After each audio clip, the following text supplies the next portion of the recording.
Welcome to the September 26, 2023, 6:30 p.m. City Council meeting. We do have a quorum, so I will call this meeting to order. Would you please join me in a moment of silence?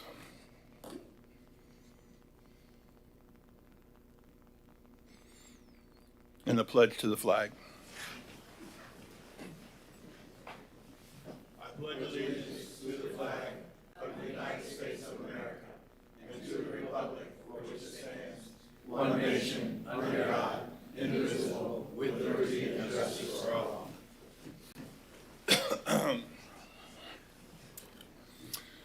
City Clerk, would you please read the rules to speak? Yes, sir. Individuals wishing to speak on agenda items must complete a sign-up card prior to the item being introduced. Those wishing to speak on quasi-judicial public hearings must complete a sign-up card and sign the oath. Individuals wishing to speak on non-agenda items may do so under petitions from the public present. This opportunity is offered twice in the meeting, and individuals may speak at either the first or second petitions, but not both. No sign-up card is required. Citizens shall not comment on any issue more than once during the meeting. All comments except petitions and requests must address a pending issue, and citizens will be given 3 minutes to speak on all items. Citizens wishing to speak on the consent agenda must submit a sign-up card identifying the items of interest. Each speaker shall be limited to 3 minutes to speak on the entire consent agenda. All sign-up cards and exhibits being submitted to City Council shall be placed in the box on the table. Thank you, City Clerk.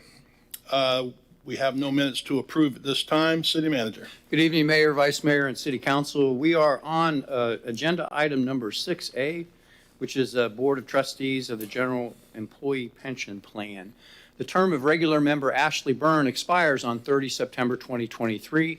She has expressed her willingness and desire to continue to serve on this board for another 3 years with a term to expire on 30 September 2026.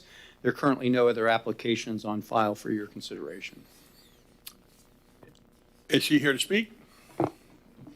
No need for that. I appreciate that. Council, anything? Member Nelson? No. Okay. Call the cards, please. Stan Johnston. Stan Johnston, and I'm speaking today about the money that this is involved. In other words, the pension fund is millions of dollars, and it's a big deal, very big deal. And my concern is that I want these people who are in this particular board of trustees to understand this issue that they've seen many times, and that is this issue of fraud. This issue of fraud is $70,000, because there's some people here that don't know what it means. What it means is $70,000 fraud is something that happened in 2019. 2019, the city of Titusville, what the city did is that they claimed, the city manager and the mayor, claimed that the city paid $70,000 to Geosyntec engineers to review Stan Johnston's correspondence from 2012 to 2019 and make a report. This $70,000. Well, and the city even claims that I received at least eight copies of this report. Well, I don't have one copy of it. And when I do search of records, Freedom of Information Act, the finance department says they don't have any record of the contract. They don't have record of the $70,000 being spent. I contact Geosyntec. Stop the clock. They had nothing to do with it. Stan, remind me what this has to do with the pension, the person we just put on the board for the pension. Thank you. In other words, I want everybody to know in this pension trustees, board of trustees, is that there's funny business. Calm down. Pardon? Calm down. Go. Okay, I'm sorry. That's all right. Go. Oh, okay. That I want them to know and understand is the city of Titusville has got funny business going on. Big deal. 70,000. This is one example of funny business. So are you for or against the person that we're reappointing? Okay. I put a card in for that's the point. That's we're voting on this person. Yeah, I know. But regarding this appointment, I'm giving some advice that, by golly, the city of Titusville has bungled big time this, in this case, $70,000 representation, and the city council doesn't even respond to it. But that has nothing to do with if you're for her or against her. Oh, boy, it does. Or for her or against her. Because that's what our decision is now. Are we going to reappoint her or not? I'm recommending that she consider, and all the other people consider on this board, that what is going on internally with the city of Titusville, and we need to fire the city manager. Now, you Okay, said that's all. going on, but you said that was a 2019 document, Yes, sir. 4 years ago? Okay. Thank you. And you were there. Yes, I was. Didn't, You were part of the sleep. Thank you, sir. Member Nelson? I move to reappoint Ashley Byrne to the Board of Trustees of the General Employees Pension Plan with a term to expire on September 30th, 2026. Second. Motion, Member Nelson, second, Member Cole. Let me clarify, there are no more cards? Yes, sir. Okay, thank you. Roll call vote. Member Cole? Yes. Member Nelson? Yes. Mayor Diesel? Yes. Vice Mayor Robinson? Yes. Yes. And as always, thank you for serving. City Manager. On to item 6B, which is the North Brevard Library District Board. The term of regular member May Joyce Romero will expire on 30 September 2023. Member Romero has expressed her willingness and desire to continue to serve on this board as a city council appointee with a 2-year term to expire on 30 September 2025. The application is attached. There are no other applications on file for your consideration. Anything from council on that? Not here, she's not here, right? Okay, call the card. Stan Johnston?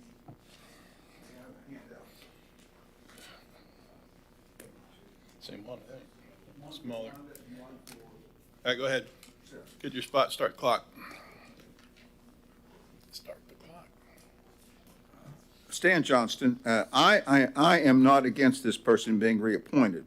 However, what I'm asking the city to do is to stop business tonight, and go back and we need to do some serious issues about that I've brought up to you a number of times, such as spraying people with piss and poop and so forth, that need to be taken care of ahead of this. Thank you. Thank you. Any other card? Member Nelson?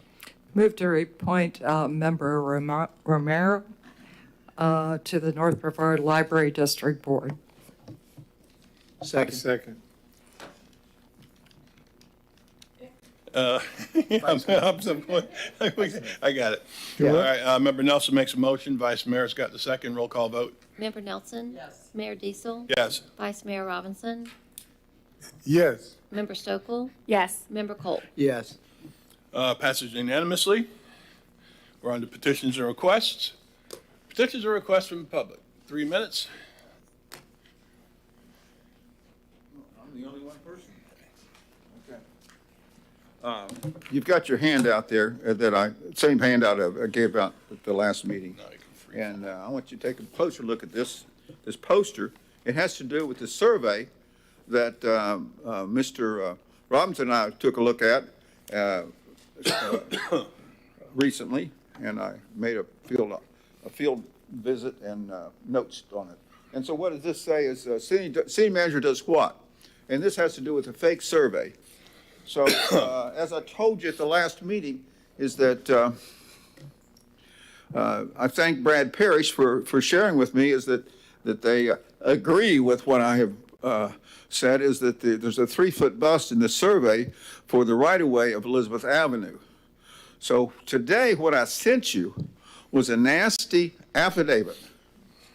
I mean, it's nasty. What the affidavit is titled, and it was recorded in ORB in public records. It says, it's called Affidavit of Gross Negligence by the City of Titusville, gross negligence, to continue to approve the survey plans and preliminary plat for SNJ Oaks that city knows, to have an erroneous survey. And it's recorded in, it's ORB 9894, page 882. Well, the problem is the city of Titusville continues. It's been going on for months.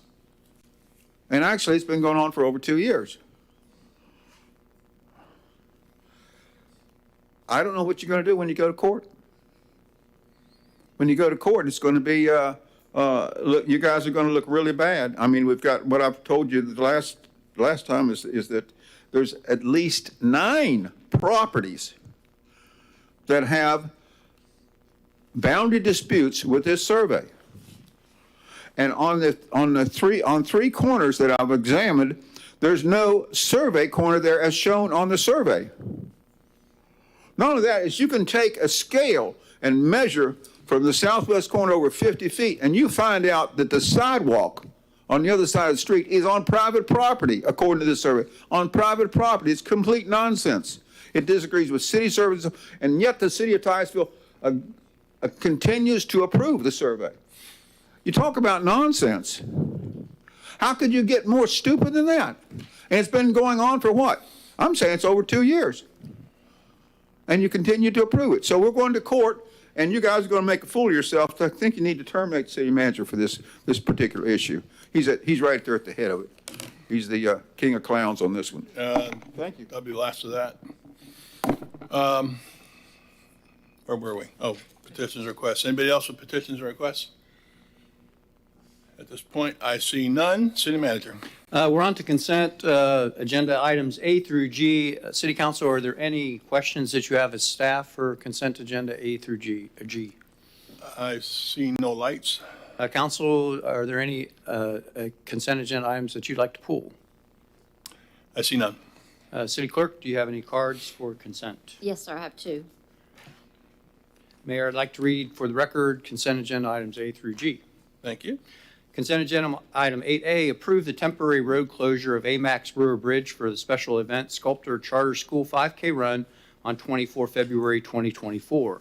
Consent agenda item 8B, approve the comprehensive plan amendment, scope of work, draft changes to the environmental related goals and objectives policies.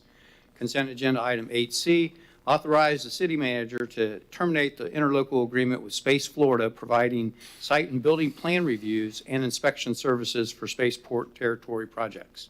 Consent agenda item 8D, approve the Sandpoint Park Baffle Box construction contract award. Consent agenda item 8E, approve the amendment 2 for the additional engineering services for the Cheney Highway water main replacement project. Consent agenda item 8F, approve the budget amendment, receipt of insurance proceeds to equip a service officer vehicle. And consent agenda item 8G, approve the project creation and budget amendment for the lead and copper inventory. Thank you. City Clerk, when they sign up for consent agenda, do they put down the letters they want to talk about? Yes, sir. When you read the people who are coming up, can you go with the letters they're going to talk about? Yes, sir, I can. Go ahead, please. We have Tony Schifolo for item B.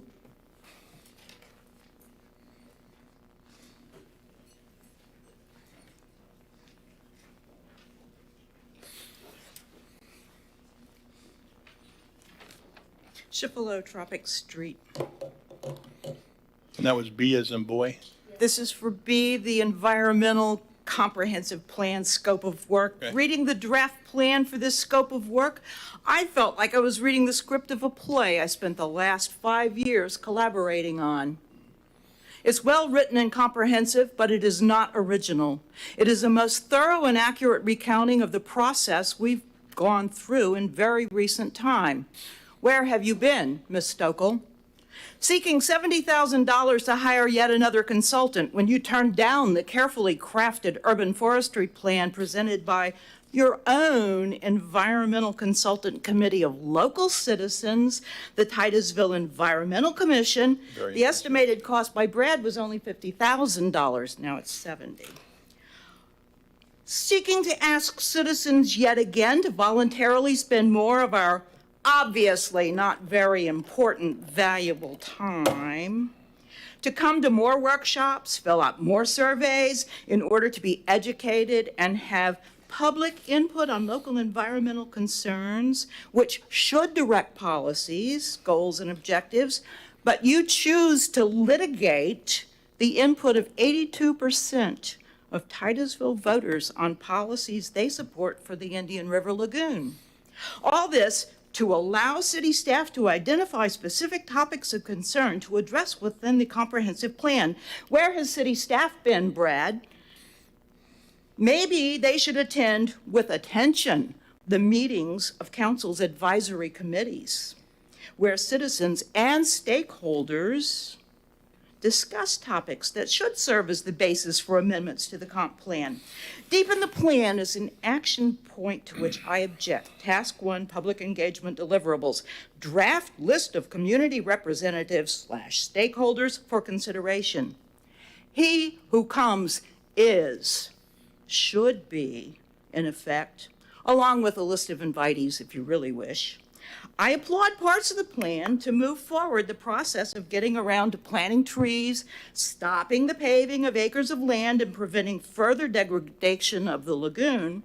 However, all this plan really does is move the process further down the hourglass of time by backstepping to begin all over again. Where have you been?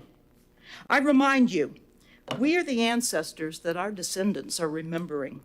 And I doubt we will live long enough to see even a few of the new trees grow to the maturity of the trees we're losing every day.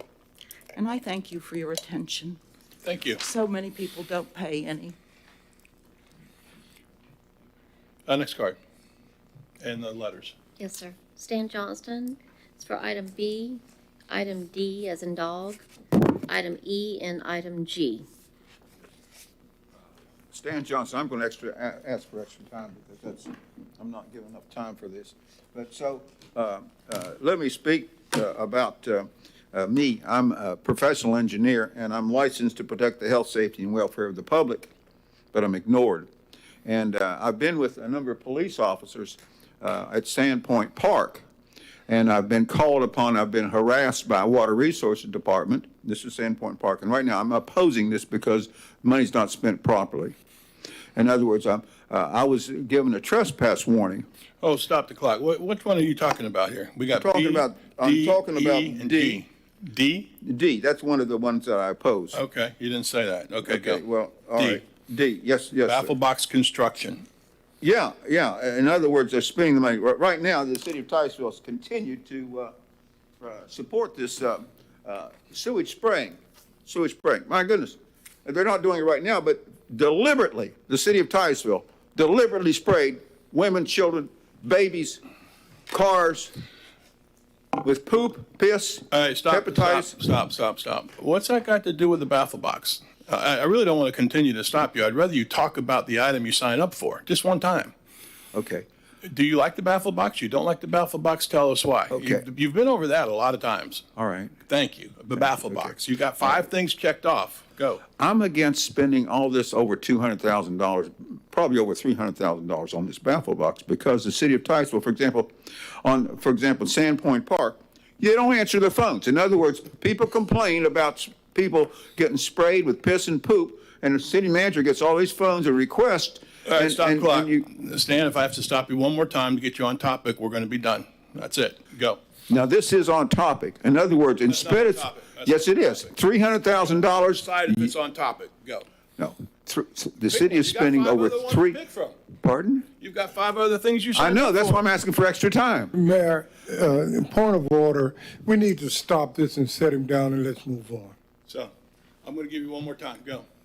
Well, you didn't have that. So in other words, when I went the police out there, the police saw these signs.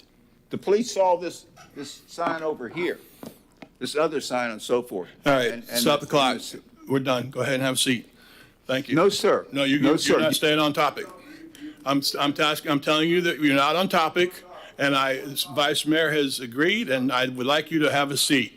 If you don't sit down, I'm going to have you moved from the Have me podium. arrested. And Go ahead and have me arrested. You want to get arrested? Is that what you want to do? That's what I'm you have telling to- you that in you other just need words, to sit 'cause down. you're You're supposed not to give me on my topic. time. I'm leaving it with Go them at arrest this me. point. You were to sit down. Arrest me.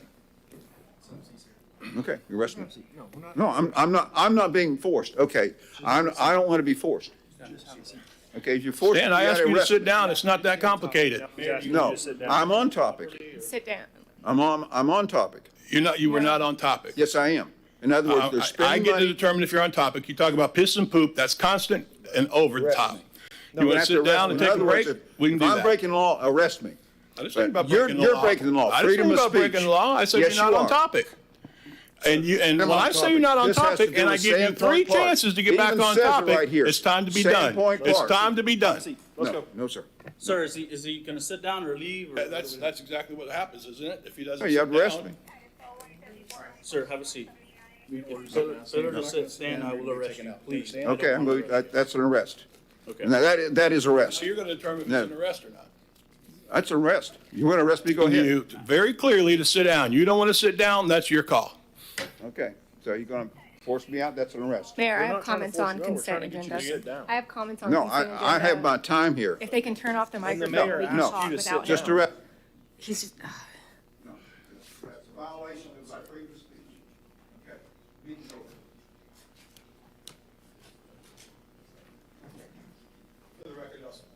For the record, I'll say again, I simply want you to be on topic. If you can't stay on topic after 3 or 4 warnings, certainly you can sit down. All right, Member Nelson.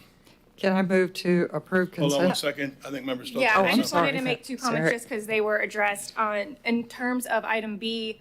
If you recall, we were talking about the environmental initiatives that we can take, and we moved in the direction of the consultant. Reading the report, I am excited about it because it involves the TEC, but also, aside from the TEC, we have 50,000 residents, and they plan to do extensive surveys and community engagement, which I think bringing everyone together at the table, I mean, that's best practice. If you look at any organization, you bring in a third party neutral to kind of facilitate that process. So I am excited about that. Also, the baffle box was discussed, and just for the record, I did want to say I'm extremely excited about this project at Sandpoint because in addition to the baffle box, it will have an educational component. And so when I heard that and read about that, you guys know I'm big on education and anything we can do to show. Sometimes we say we're implementing these baffle boxes to help our lagoon. People might not know what they are. You can actually see what's going on once this one's developed. So just wanted to add that for the record. And I would agree, when it was explained to me that the baffle box, would you be able to look inside and see what a baffle box actually does? I've seen baffle boxes in action. They look really like great filters, and I appreciate that, but you can't really tell what's going on inside, and I think that's going to be a real plus. Member Nelson? Okay. So move to approve consent agenda items A through G. Second. I have a motion for Member Nelson, a second for Member Cole. Roll call vote. Mayor Diesel? Yes. Vice Mayor Robinson? Yes. Member Stokel? Yes. Member Cole? Yes. Member Nelson? Passes unanimously. City Manager. We're on to item 9A, which is the public hearing for the affirmatively furthering fair housing plan. The affirmatively furthering fair housing plan is a joint effort between Brevard County and the cities of Cocoa, Melbourne, Palm Bay, and Titusville to implement the Civil Rights Act of 1968, commonly known as the Fair Housing Act. The act requires grantees to take meaningful steps to address fair housing concerns in their communities and to work to overcome segregation and promote inclusive communities. The city's implementation plan is on pages 140 through 143 and 158 through 160 of the plan. Terry is here to answer any questions that you may have, and Brad's the backup. One moment. Vice Mayor. Hello, Terry. Good to see you. Long time. Welcome back. Yeah. Terry, it kind of explained to us what is this? The Fair Housing Act has been around a long time, but this is just a little bit different, a little bit more improved. Would you share that with us, please? Sure.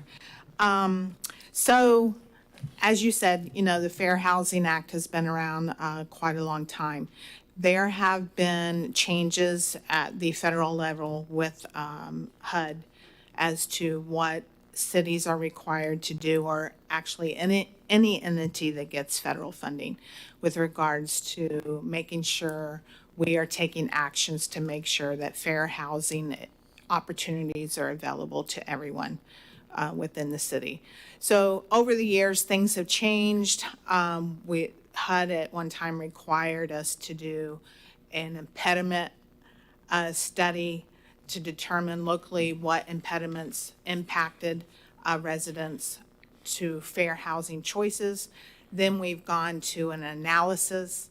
Right now, there is no direction on which way they are going. So As a consortium, we felt it was good to be proactive and go ahead and do a complete analysis countywide as well as each city locally, and develop an action plan that it will explain what actions we're going to take over the next 5 years to ensure that everyone has a fair opportunity at affordable housing. Thank you. And now it also includes some of the terminology that has changed over the years as well. And Yeah. that had to be included in this particular process. Yeah. I do want to point out that, this was not a quick process. We've been working on it for almost 2 years. It involved input from 57 agencies that we consider partners in providing housing. That list is available starting on page 427. In addition to the agency's input, we also included 14 sessions available to the public to participate in providing comments and feedback along the process of developing the plan. So it was well participated. Thank you, Terry. Anything else from council? Call the cards, please. One, excuse me, one card, Aaron Faison.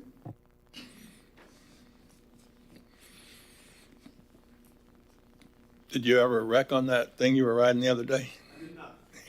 What do you call that thing that you were riding? It is not mine. There's another gentleman who actually wants to sell those.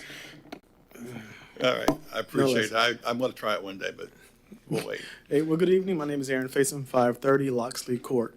Of course, when we're talking fair housing, I'm always going to get up and speak. I think that fair housing is extremely important here. Terry did a great job of using the word inclusivity, which is extremely important. And so one of the questions that I have for the city of Titusville is that why don't we allow folks on Section 8 to use their Section 8 vouchers to purchase a home? So many people don't know that that's a thing. So that's under HUD. So if you go to HUD's website, they have the Section 8 home buyers, Section 8 home buyers program to use their Section 8 voucher. So I've reached out to Brevard County, and Brevard County is the only program. They have the only program in the county that allows their Section 8 voucher folks to use it to buy a home. So when I spoke with some of the representatives there, what I was told was that only Brevard County has the self-sufficiency program, which opens the door to the first-time homebuyers program to allow someone to purchase a home. So over the past 5 years, about 22 families have been able to take advantage of buying a home using a Section 8 voucher. Speaking further with some of the representatives that are part of this program, from what I understand, from what I was told, was it's just a simple thing of training the folks in the Section 8 office to how to do that. And then there's other things along with that. But from the city's perspective, it's training the personnel on how that process is. And so when we're talking inclusivity, let's not forget those folks as well.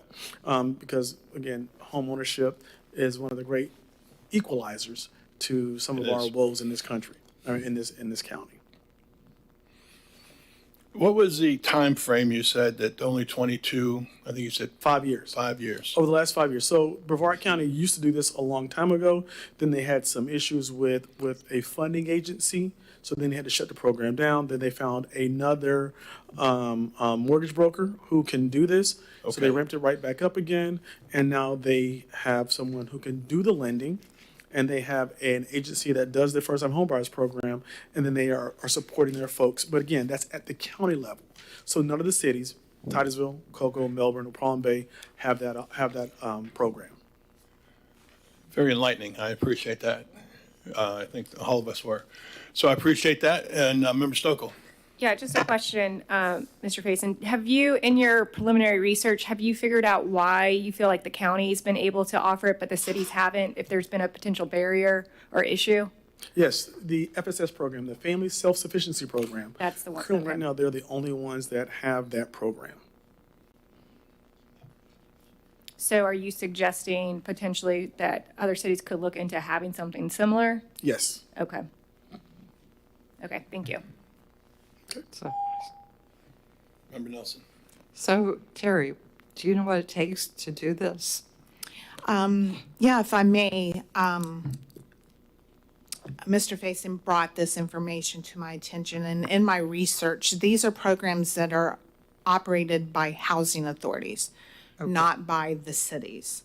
So it would take a housing authority to apply to HUD for the funding, and currently the funding with the Brevard County Housing Authority funds 2 positions. They applied for more funding, which I believe was just for 1 more position. So it's not a lot of funding. Funds doesn't go to the home buyer. Right. The funds is for staffing to counsel people on how to become a home buyer. The city has its own first-time homebuyer program, which does provide counseling to people regardless whether they're Section 8 or not. So we do have a program available to help Section 8 voucher holders if they want to move into homeownership. The challenges is those that are on Section 8 are Section 8 because they're extremely low households, and in today's market, it would be very difficult for them to purchase a home and it be affordable. So without other funding sources like the city's funding source, which provides subsidies for the down payment and closing Right, cost, right. the 2 would have to be, together. So as I understand it, you have to do this program in order to use the Section 8 funds? Yeah, the program that Mr. Faison is referring to, the self-sufficiency program, is strictly a housing authority program offered by HUD to housing authorities. Is there a way we can piggyback on Brevard County's program? As far as I know, Section 8 vouchers can be used everywhere they want to move to. So if someone in Brevard County has a Section 8 voucher, they can move to Titusville and use that voucher. So, but can we use the county to provide that training and then use the Section 8 vouchers within the city? I don't know where the limitation is if Brevard County Housing Authority has made the choice not to provide that program in the cities and just limit it to the unincorporated area. That's something I would have to look into. I would love to know the answer for that. So speaking with Brevard County, and again, because of an inundation of folks, they only leave that program open to their recipients of their Section 8 vouchers. Because again, they don't have unlimited staff to handle the entire county. And again, stay tuned as you guys will pay attention. I'll be continue to drop nuggets. There's more to come. I believe that there is a way that we can work with the city to make this happen. But as long as you guys are aware that it's here, it's a possibility, I believe that we can make that happen. Hold on 1 second. Vice Mayor. Yes, Brevard Housing Authority may be a misnomer because it doesn't cover every city. Correct. Cocoa has their own housing authority, Titusville has its own housing authority, and most of the housing authorities have a self-sufficiency program. They just use those dollars for different things, and a lot of time they do use them for training and so forth. Now, in the first-time home buyers program, like we do have here in the city, and they do have in the county, one of the one requirement in the first-time home buyer is to be trained how to be a homeowner. Yes. So that process is part of that. But I just wanted to make sure that we understand that when it says Brevard County Housing Authority, it doesn't mean all of the housing authorities in Brevard County. And each one of them have their specific self-sufficiency program. Correct. Okay. And thank you very much, Member Robinson. He is absolutely correct. Every city has their own housing authority. And again, I didn't want to counter that because there's more to come. Okay. But I want our city council to be aware of that because other agencies are doing this. Other cities are doing this. And there's no reason for Titusville to be lagging behind. I want Titusville to lead the county. And again, like I said, there's more to come. Just stay tuned. Okay, brother. Thank you very much. Thank you so much. Ms. Card? Member Nelson? Move to accept the assessment of the Fair Housing Analysis Report. Do I need to say and hold the public hearing? No. Just So the we first part. just accept the assessment. Got a motion from Member Nelson, Second. second from Member Cole. Roll call vote. Vice Mayor Robinson, Yes. Member Stokel, Yes. Member Cole, Yes. Member Nelson, yes. Mayor Diesel. Yes. City Manager. On to item 9B, which is ordinance number 44, 2023, Comprehensive Plan Amendment, CPA number 1-2023, Water Supplies Facility Work Plan for 2023. The city attorney will read the ordinance for the record. Ordinance number 44, 2023, an ordinance of the City of Titusville, Florida, amending the Code of Ordinances by amending ordinance number 60, 1988, which adopted the comprehensive plan of the City of Titusville, by adopting Comprehensive Plan Amendment 1, 2023, amending the conservation, infrastructure, capital improvements, and intergovernmental coordination elements of the comprehensive plan related to the city's water supply facilities work plan, and amending the potable water level of service by specifically amending Conservation Element Policy 1.14.12, Infrastructure Element Policy 2.1.1, Objectives 5.1 and 5.3, and Policy 5.3.5, Capital Improvements Element Policy 1.5.1, and Intergovernmental Coordination Element Policy 1.2.22, providing for severability, repeal of prior inconsistent ordinances, incorporation into the comprehensive plan, and an effective date. The Planning and Zoning Commission considered this ordinance at their September 2023 meeting, recommended approval as presented. The motion passed 7-0. Section 163.3177 of the Florida statute requires local governments to update their water supply facilities work plan as part of their comprehensive plans within 18 months of approval of the regional water supply plan by the Water Management District. The work plan was updated by staff and submitted to St. John's Water Management District in February 2023 for approval.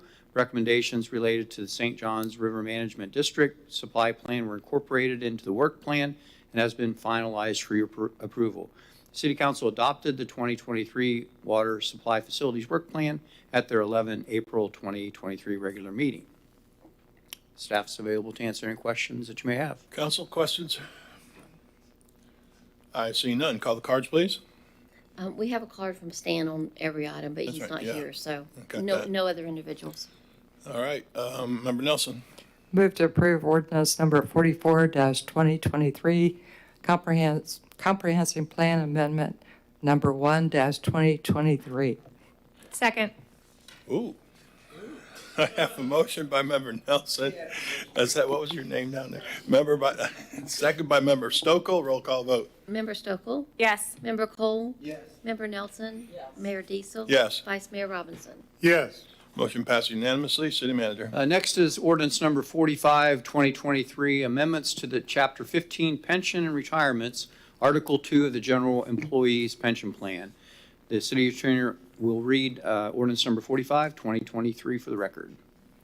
Ordinance number 45, 2023, an ordinance of the City of Titusville, Florida, amending Chapter 15, Pensions and Retirement, Article 2, General Employees Pension Plan of the Code of Ordinances of the City of Titusville, amending Division 1, Section 1526, Definitions, amending Division 1, Section 1528, Contributions, amending Division 5, Section 1596, Normal Retirement, amending Division 5, Section 15105, Benefits effective August 26, 2013, amending Division 5, Section 15106, Minimum Distribution of Benefits, amending Division 5, Section 15110, Deferred Retirement Option Plan, providing for compliance with the Secure 2.0 Act, providing for repealing all ordinances in conflict herewith, providing for severability of provisions, and providing an effective date.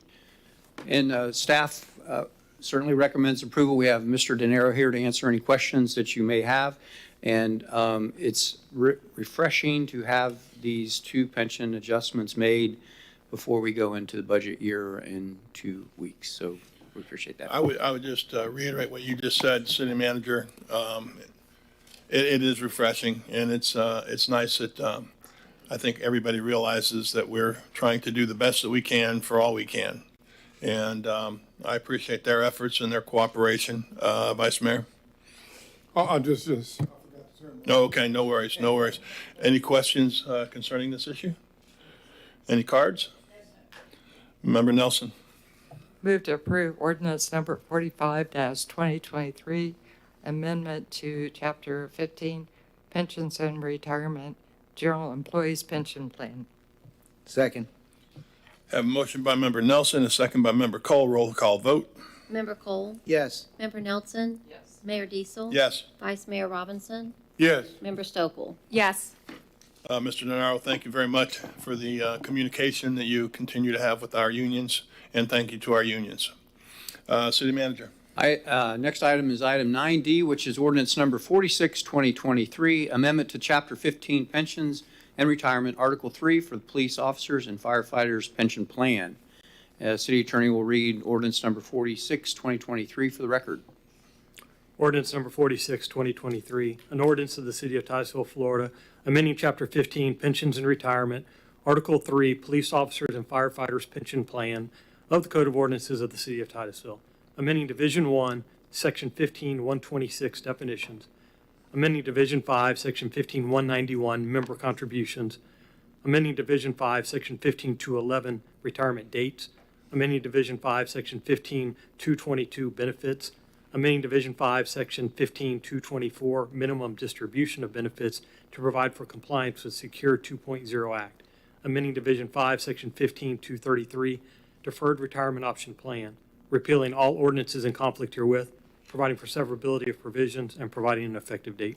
And again, Mr. DeNaro is here to answer any questions that you may have on ordinance number 46, 2023 for the police officers and firefighters pension plan. Anything for Mr. DeNaro? I again would say thank you for the communication with the fire and police unions and their communication with us. I appreciate it very, very much. And as City Manager said, it's refreshing to be at this level this fast. Thank you so very much. Again, no comments, nothing? Okay, go ahead, City Manager, Vice Mayor. I want to thank staff because one of the things that I have found, and I know that I have some issues understanding stuff sometimes, and everything is always explained so well and it's put on paper, and as you brief us on things, it's easy to come to a conclusion, and you're not running around confused about things, and that takes a lot of skill to be able to lay things where I can understand them, and I appreciate the hard work and the layout for that. Thank you so very much. Yes, sir. And just to follow on, the actuarial impact statement you have is a hard copy, which Yes. is all the facts and stats for the data that you requested. And thank you for that, those words, Vice Mayor. I think I was over with you, Member Nelson.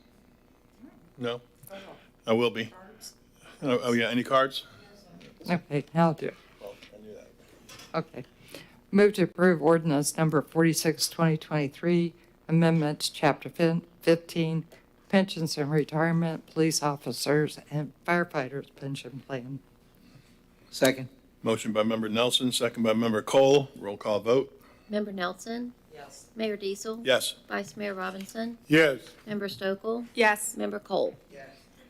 Passes unanimously. City Manager. On to item 9E, which is ordinance number 47, 2023, commercial conditional use permits. This is the first reading and no action will be taken.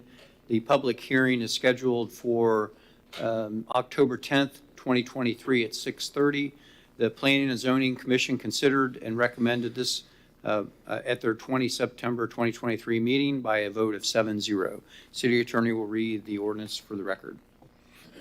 Ordinance number 47, 2023, an ordinance of the City of Titusville, Florida, amending the Code of Ordinances by reclassifying certain commercial uses from conditional uses to permitted or limited uses, and amending requirements for such uses by amending Section 2854 Use Table, Section 28103A, to allow billiards, pool hall as a permitted use in the Regional Commercial RC zoning district, amending Section 28112 to allow convenience store without retail gasoline sales as a limited use in tourist zoning district, and amending conditions in the tourist zoning district. Community commercial regional commercial, and the downtown mixed-use uptown, midtown, and civic waterfront, DMUM and DMUC zoning districts. Amending section 28-123 to allow fitness center as a permitted use in hospital medical HM and as a limited use in neighborhood commercial NC and office professional OP zoning districts. Amending section 28-132A to allow hotel motel as a permitted use in downtown mixed-use civic waterfront zoning district, DMUC. Amending section 28-147A to allow movie theater as a permitted use in regional commercial RC and urban village UV zoning districts.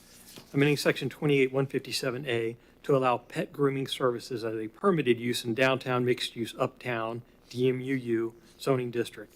Amending section 28-167A to allow restaurants, caterers as a permitted use in downtown mixed-use civic waterfront, DMUC zoning district. Amending section 28-168 to allow retail gasoline sales as a limited use in tourist T downtown mixed-use downtown DMUM and downtown mixed-use civic waterfront DMUC zoning districts. Amending section 28-176A to allow transient accommodations as a permitted use in tourist T zoning district, providing for severability, repeal of conflicting ordinances, an effective date, and incorporation into the code. And Mr. Parrish is here to answer any questions on this first reading and your public hearing as previously announced. City Attorney, well done. That was a mouthful. Wow. Any questions, Member Stokel? Yep, my question is just what initiated these changes? Did something come up? A council member had requested that, and you did advisability, and this is the result of that request.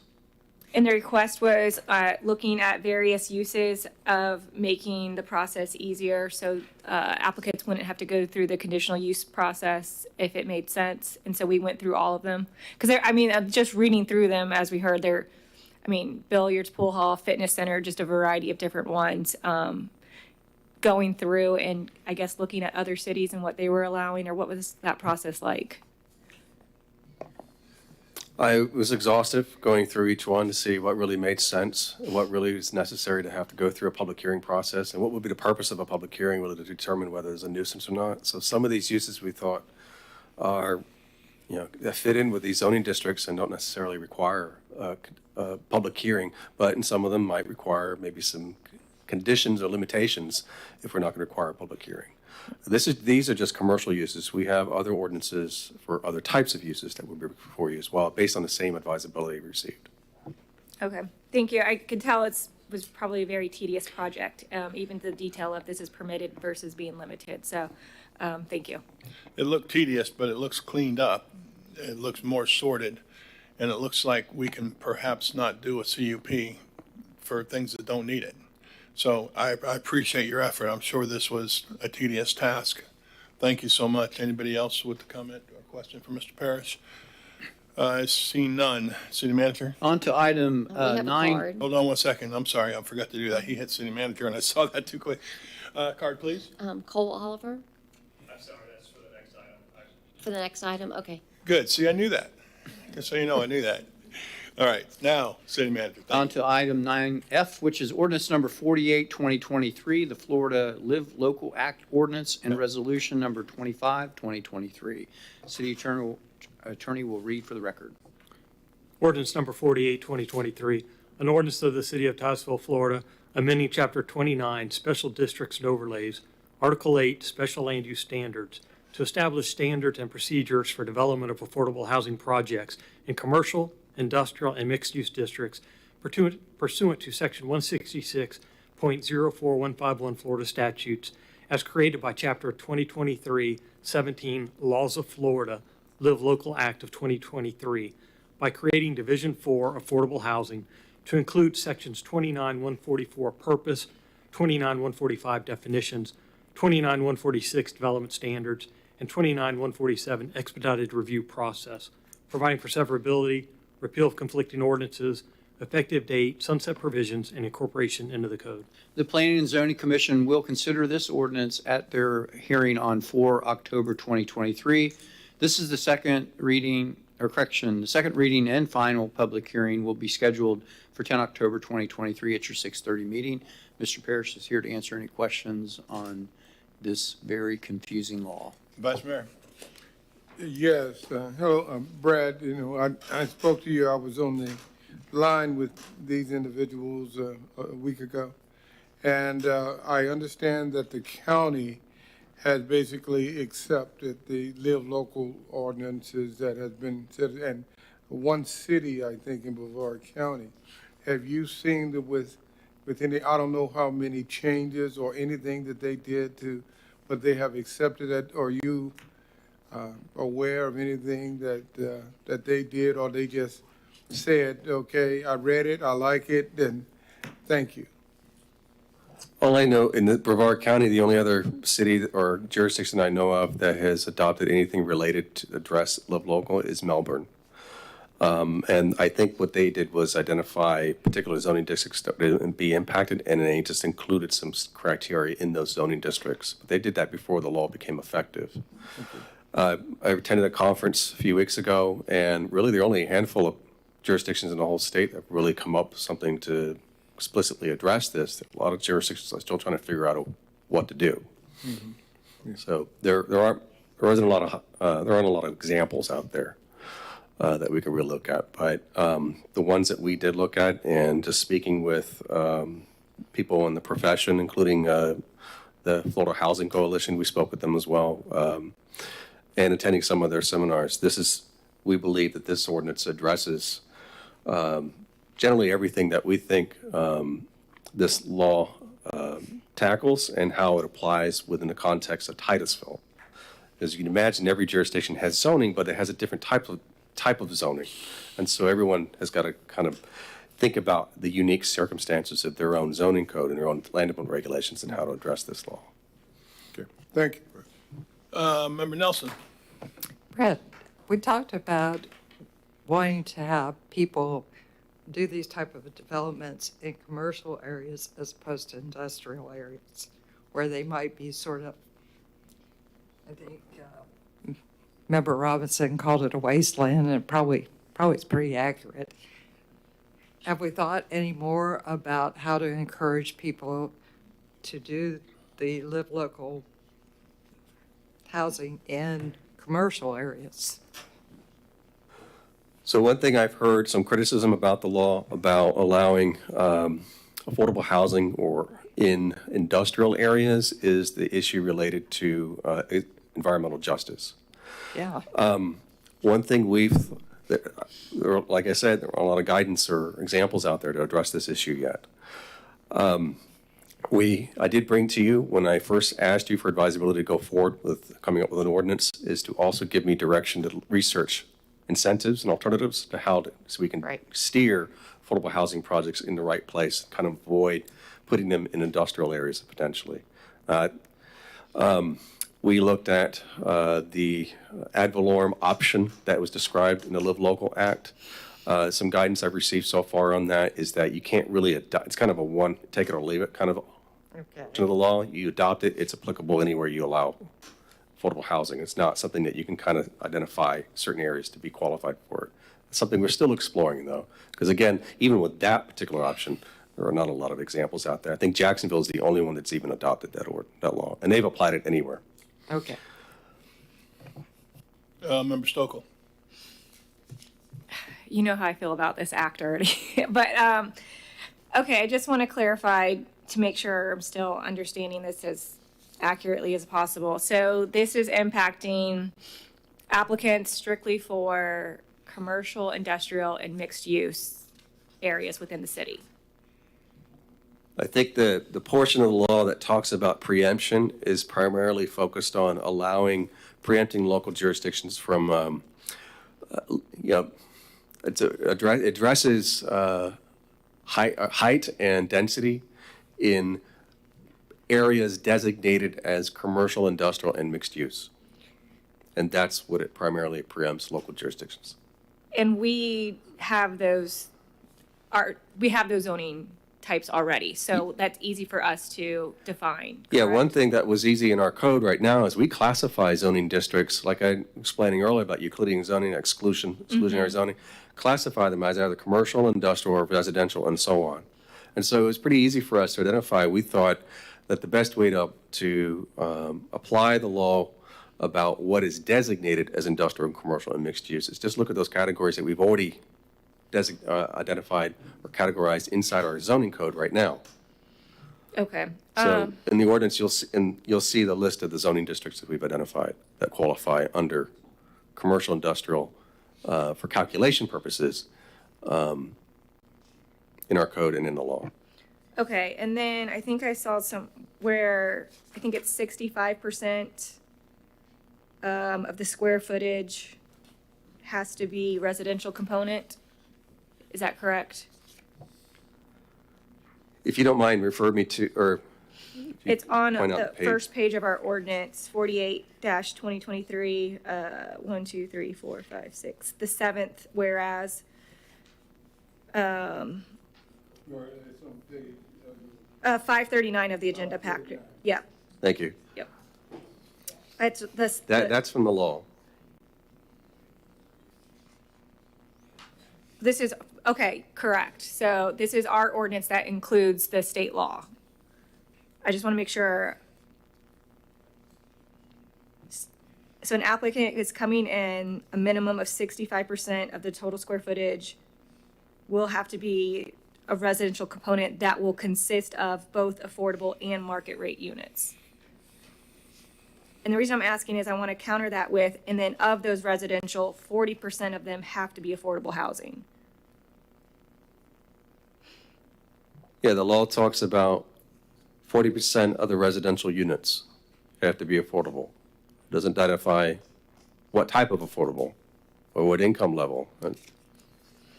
It just says, Okay. That's quite a wide opening. Yeah, right I there. know. It's just, this is so. Affordable.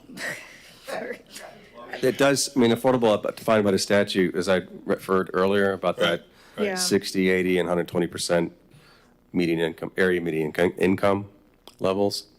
So, I mean, I guess if you've got a project that's got 40, mixed income market rate units and affordable housing, those affordable housing units can be limited per the developer to those households that have at 120% area median income, which can still require a pretty, if it's a rental, pretty high rent. Okay, my other question, is there a way that, my concern, and I think the intent of the law was, we know there's a need for affordable housing. We know that a lot of communities might have commercial blight. Why don't we utilize that for it? My concern is, as we already have a lot of housing developments on the books that are being built right now, that we've already gone through rezonings and changing land use from commercial to residential, that I don't want to lose too much of our commercial space. So is there a way, if there's an applicant that's interested in this, that we could help incentivize them to at least do a mixed-use project as opposed to strictly residential or housing? Sure. So the law does talk about, if your local jurisdiction has areas designated as commercial industrial that, less than 20% of your city is designated as such, then there is a requirement that there'd be a mixed-use component of that qualifying live local project. The law does not give much guidance on what that means. So it's really up to the local jurisdiction to come up with, to us to figure out what that is. So that's what we try to propose in this ordinance, because in fact, we've calculated that the city of Titusville is below that threshold. I think the reason for that it's just my opinion of why that law was designed that way, was because I guess you don't want over time properties that are designated commercial industrial to eventually be converted into residential, and then over time the law would cause local jurisdictions to not have enough commercial industrial to serve the residential population. So there's this mixed use component requirement now if this jurisdiction's below that threshold. I think that's the reasoning behind why that caveat is in the law, but I can't say for sure. Do you feel like with what we have drafted here that, I mean, it's hard to say, but do you think that it would help push an applicant towards trying to do a mixed use based on the requirements that have presented? Well, the ordinance requires it. When the law requires us. Now we're trying to we came up with this ordinance to address that, see if we can define what that is and come up with the parameters of exactly what that mixed use is. If you go to,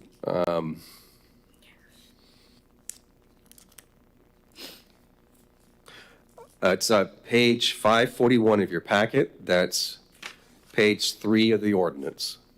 And you'll see the definition there of mixed use development.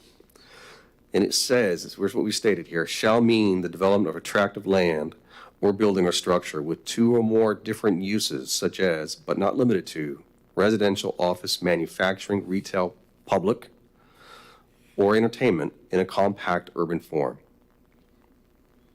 Now, if we need more clarity on what that is, because, so understand, these projects do not, if they qualify under the law, they do not come before City Council or any other body through a public hearing process. Right. This is an Right. administrative That's right. approval. Yeah, that's why I'm like going through it very closely. So if this mixed use definition is not acceptable, that's what we need some guidance from council on that. And this minimum of 20% has to be non-residential. Did we come up with that percentage, or is that the guidance from the state?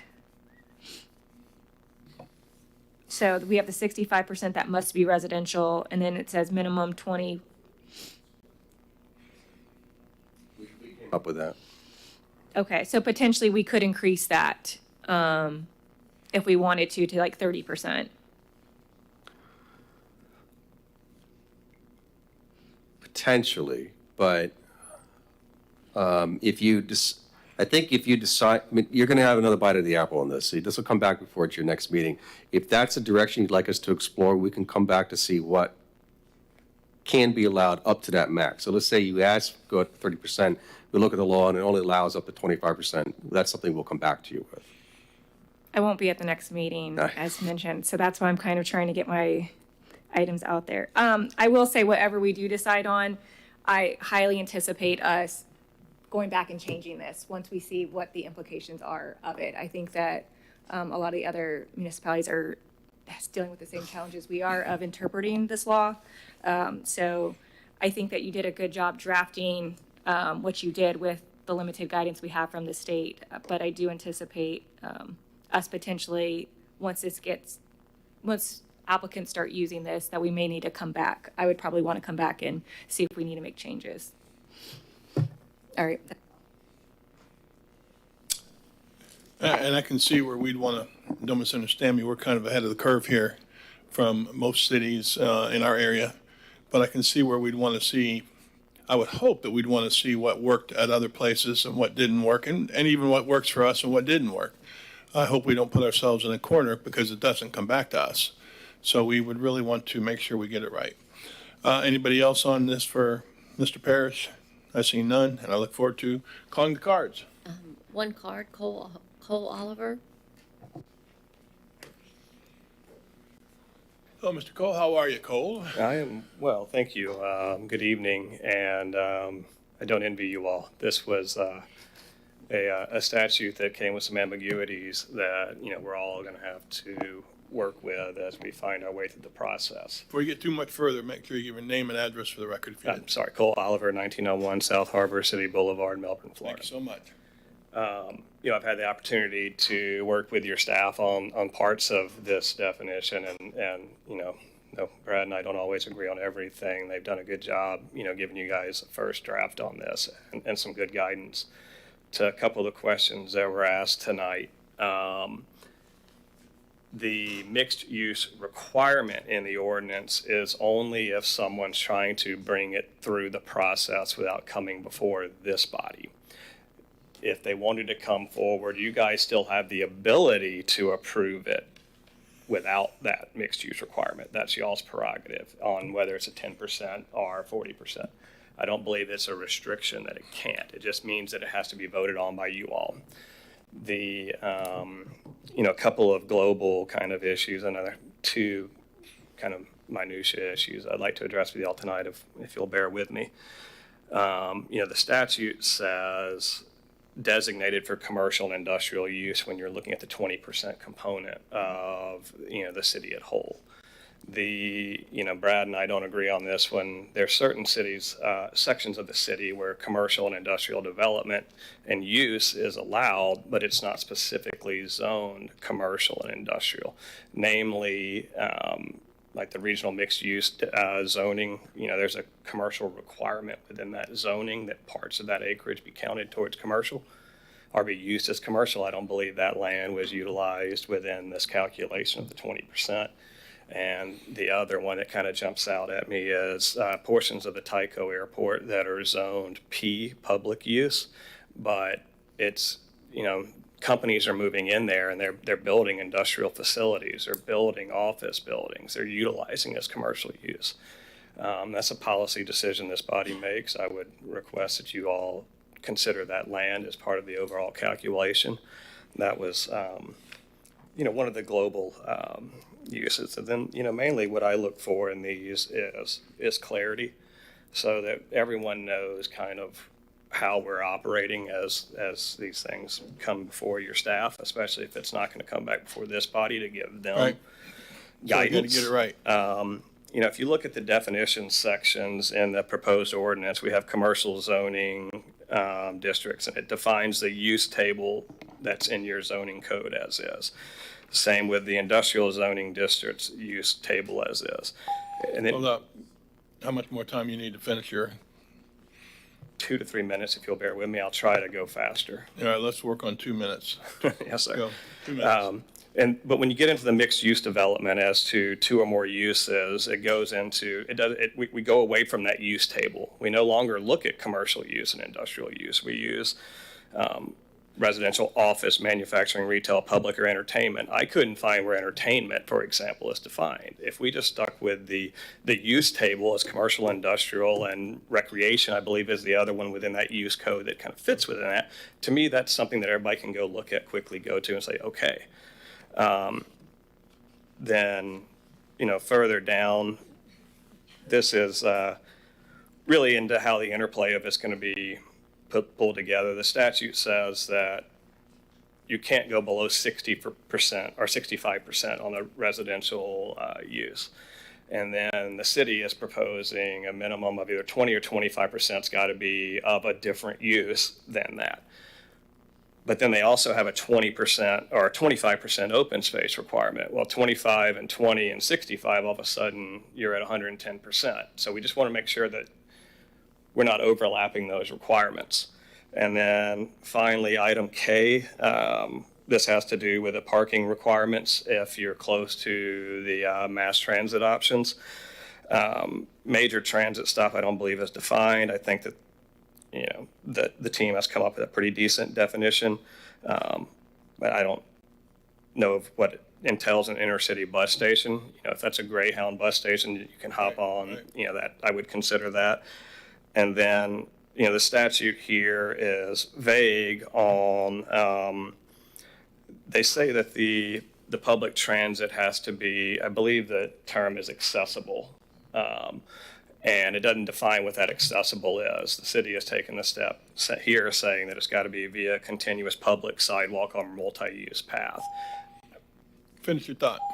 I believe that may be a little more of a restriction that's not necessary, because if the public right-of-way is there, then people are going to use it and can walk on it. I think you used the word vague. I think there's a lot of vague there. Not just in what you said. I think there's a lot that has to be interpreted. But I want to be clear. I think it's a really good start. There's a couple of minor and I do too. findings I do too. But it concerns me that once we agree to it, we don't get it back. That's not our deal. Yeah. So, all right, listen, thank you so much. Anybody else? Any other cards? Member Stokel. Yep. No, actually, I do have a question for Brad, based on that.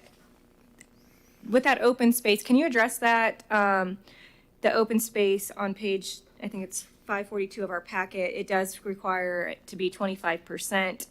I'm assuming that's for mixed use, or is that for their whatever project they are putting forward, it has to be 25%? And then go back with what Mr. Oliver said. If we do have it in here that says 65%, which is from the state law, has to be residential, so we're at 90% there. Well, there's 65% residential square feet of the development versus, and 20% non-residential square feet, of residential, percent of the residential development, right? I'm sorry, of the development itself, you have 65% square feet, or 65. I think what the mixture, what I'm trying to get at is the mixture of the 25% open space acreage of the development versus the mixture of the residential and non-residential uses within the development itself. And those are two different things altogether. Okay, so you're saying So- 25% is of the whole entire land, 65% is just of the development, of the building part of it? Because I thought the 65% was of the entire, because it Of the does, it mixed says. use project. Wait, yeah, and I don't know how we define mixed-use project. Is that their entirety of their land, or is that the size of their building? Yes, I think what he's saying is that so in the mixed use development, the 65% and 20% and then the 25% open space doesn't Right. add up. I don't think that's not apples to apples. That's something different. What the mixed use project, we're looking at the development itself, Okay. the buildings itself. And so 65% of the total square footage of that mixed use project, which is the development itself, is what that's applying to as far as mixed use. And then 20% should be, I'm sorry, is for residential, and then 20% of that mixed use, that project, of the square footage of that project is supposed to be for mixed use. Now, the 25% acreage of the site is something different. That's a different calculation altogether. That's just looking at the whole project boundaries, not just the buildings, the parking lot. That's the whole boundary of the property. And then that's how you calculate, that's where you start off with when you calculate the open space.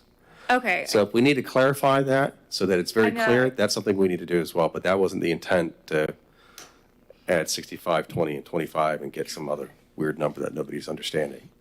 Okay, so just to make sure I'm understanding you correctly, so you have your land that you own, 25% of that needs to be open space that cannot be developed on. Okay, so then you have your building. Of that building, 65% will be residential. The other 35%, a minimum of that 20% has to be some other type. If we need to clarify this, you got the whole site project, everything, the whole development, everything together. You look at the boundaries of the property, where this development or this project's going to go. So you identify 25% of your area to be open space. Now, the code is this ordinance is referring to a particular section of the code that currently exists already about what is open space. It's referring to the urban village zoning district standards. It doesn't necessarily mean it has to be where the water can percolate through. It can include civic areas. It can include all kinds of, linear trails, things of that nature. Include paved patios. That's what the urban village zoning district open space requirement has. You're just not building out 100% of your land, essentially. You're having that open space requirement. Yeah, it's not necessarily, so it could be Okay. asphalt surfaces that be part of a plaza or concrete surfaces that be part of a plaza, whatever that might be. That's what the 20% open space requirement is referring to. It's referring to the urban village zoning district. That's the district where we have the Titus Landing and Mr. Wright's project over at Titus, Resort and Destination. The open space requirements of those projects is what this criteria is referring to for open space. So it's more of an urban open space type criteria. It's not like we find in the PD zoning district where right off the back you have to have 35% of your open space that's non-developable. Okay, no, that makes sense. Okay, so then the project, if we need to clarify what we mean by 65% of the square feet of your project and being residential and 20% square feet of your project being non-residential or that mixed-use component, we probably need to define that better. And I think Mr. Cole makes a good point about that. So we probably could go back and look at that. But our intent was to really look at the development itself, the buildings that The are going in building, there. Yeah. right, rather than the whole lot size. Okay. Okay, yeah. Member Nelson? So I think, just to make it clear, we need to add some language in there to specify this is what we mean. 65% building, 25% open space, 35% over here, so that the developers, when they come in, sort of understand that. I also think that we need to come back to where it's talking about mixed-use development. I think it'd probably be clearer if we turned around and referenced the use table as opposed to saying residential, office, manufacturing, retail, public, entertainment, because I think that's sort of confusing. So I think that's the area that probably needs the most work based on what I'm hearing is the definition of mixed-use development. Because so, for example, like you've mentioned already, you've got the different uses in there: residential, office, manufacturing, retail, public, and entertainment in compact urban form.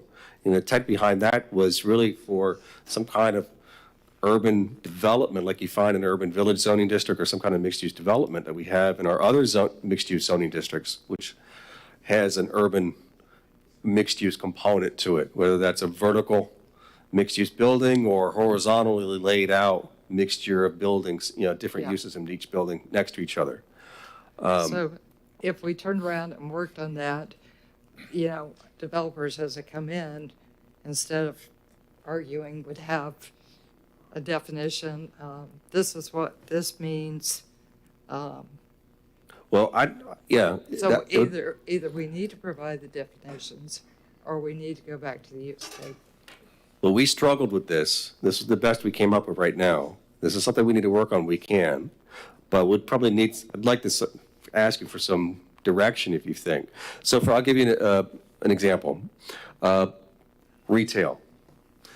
So retail is defined, right? Yes, retail is defined. Okay.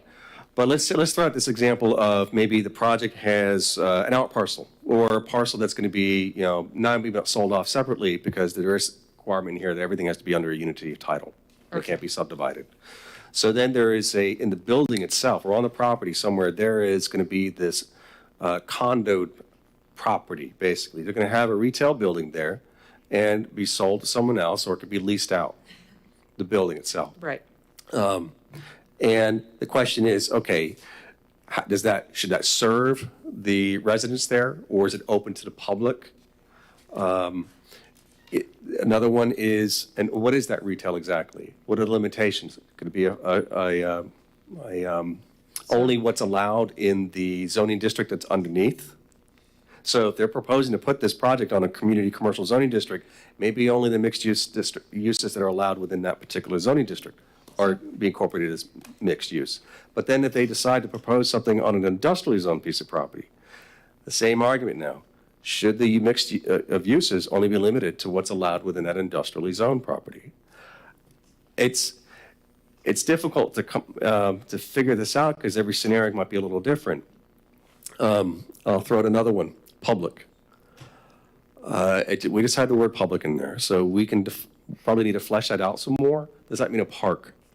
A public park? I mean, public to me is like totally vague. I'm looking at that going, public what? Entertainment, what do you mean? Yeah. Yeah, Could be and it. so I guess what I'm trying to say is I'm trying to make it specific as much as possible. And you did a good job, I will Yes. say that. I'm not sure I would have done that well, but you did great. But I think we need to make sure we have definitions for it by either going back to some other part of the code and saying, these are the definitions we're going to use.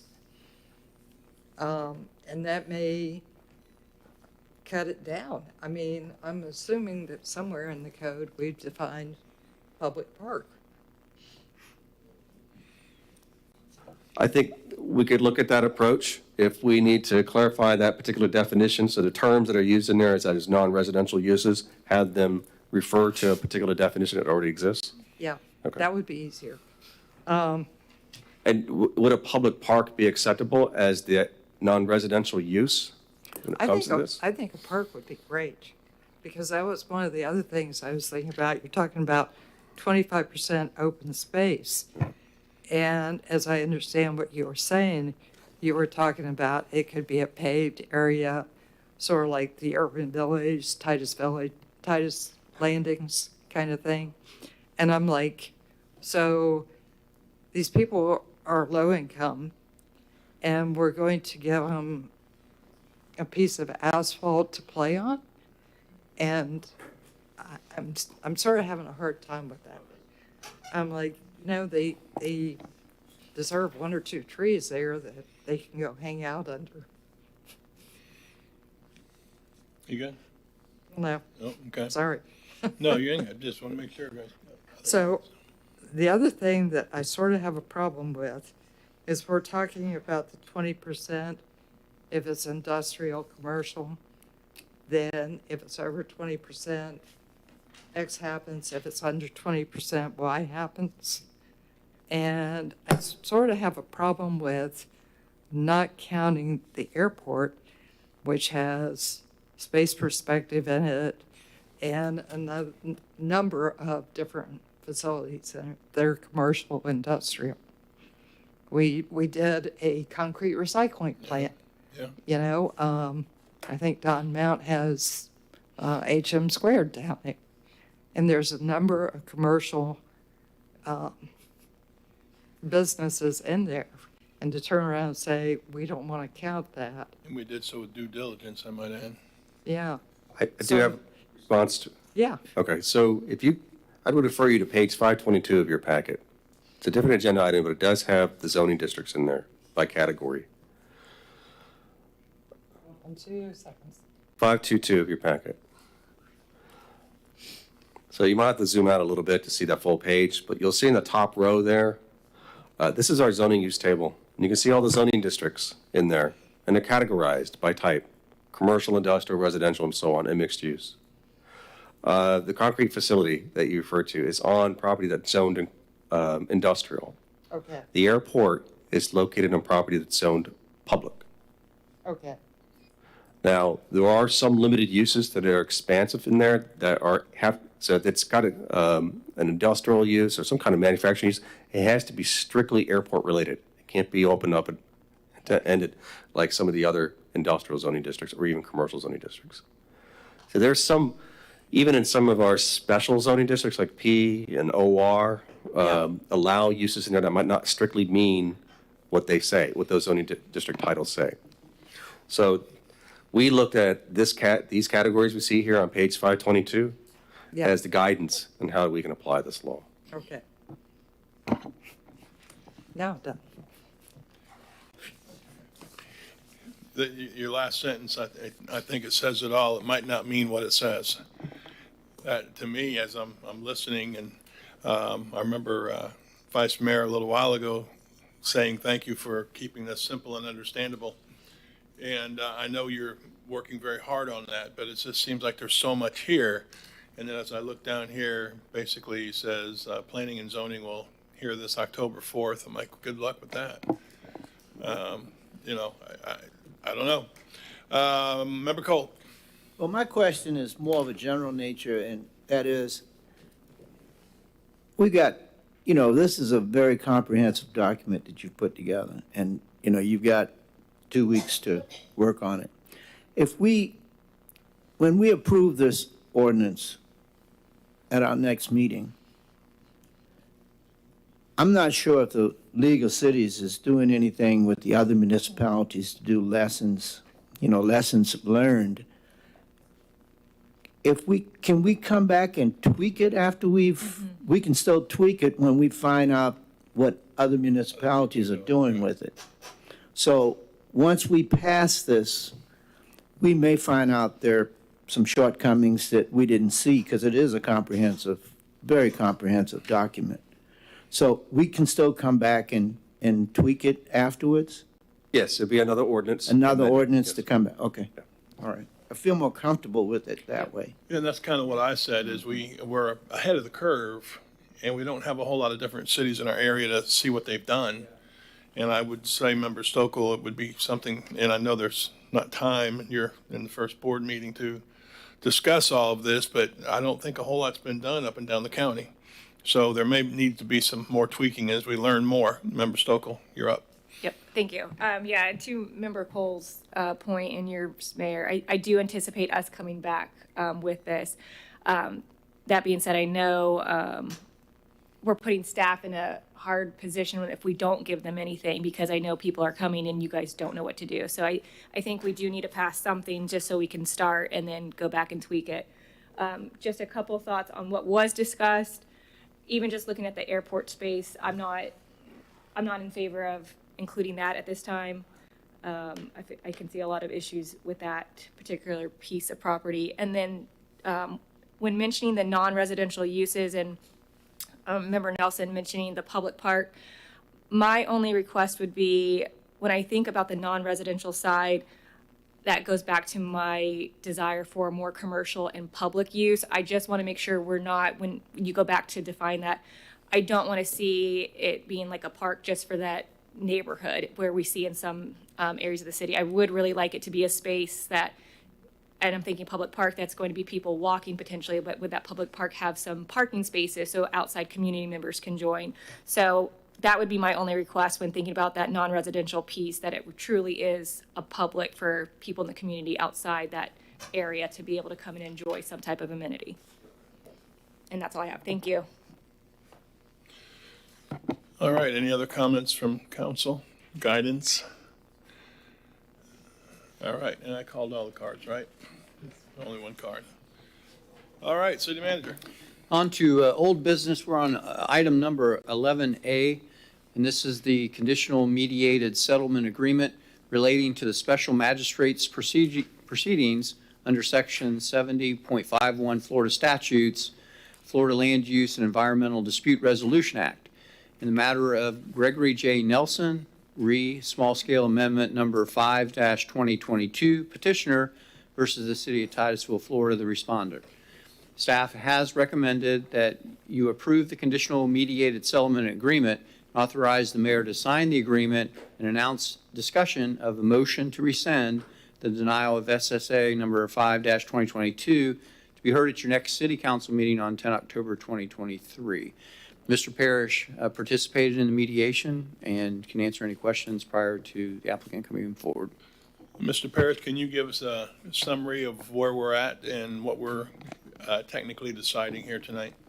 So everyone remembers the application and what transpired and what was proposed.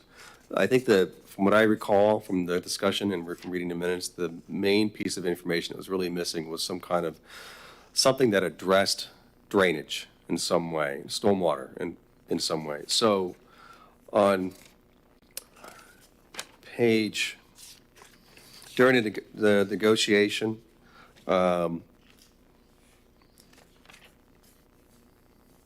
page 620 of your packet,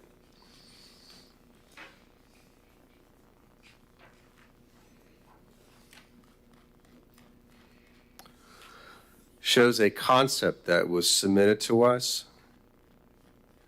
The applicant's here to maybe answer some questions, specific questions about it.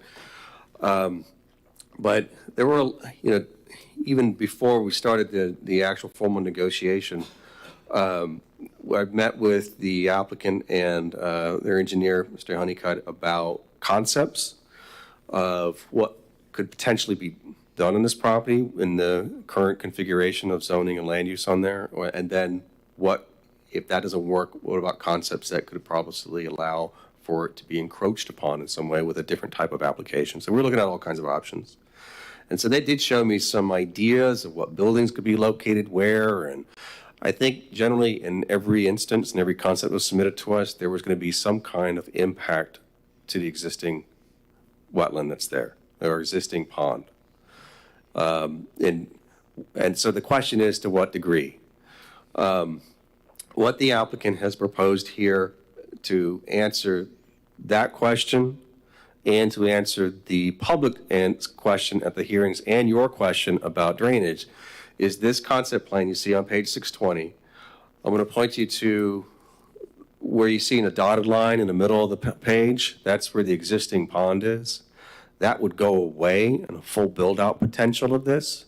if this is going forward and with a land use amendment and rezoning as previously proposed and approved, that they would be able to have this entire property to be rezoned to regional commercial, to allow these development areas, these proposed commercial areas, and then the retention area that would be required would be a pretty significant portion of this property. And then also a roadway or driveway proposed here to go through the property to be able to access a piece of property that the applicant owns to the rear of the subject property, which currently does not have immediate access to an improved public right-of-way. The property is located in the area of critical concern, so there are significant environmental constraints on this property in addition to the pond. They will have to adhere to the city's requirements to protect the area of critical concern. And so that's partly why this bubble plan is what has been, as it's been called, it was drawn in this way.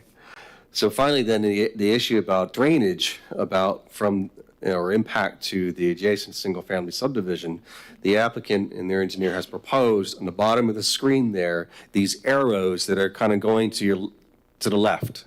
What that's indicating, and the label there indicates, is that they've identified where some of the lots on the adjacent subdivision actually drain onto the applicant's property, and that this illustration here on the bottom portion of your drawing, of this drawing here, will indicate that the applicant, whenever, at any point they develop here, will address that drainage issue along the property line out to an outfall at the rear of the property.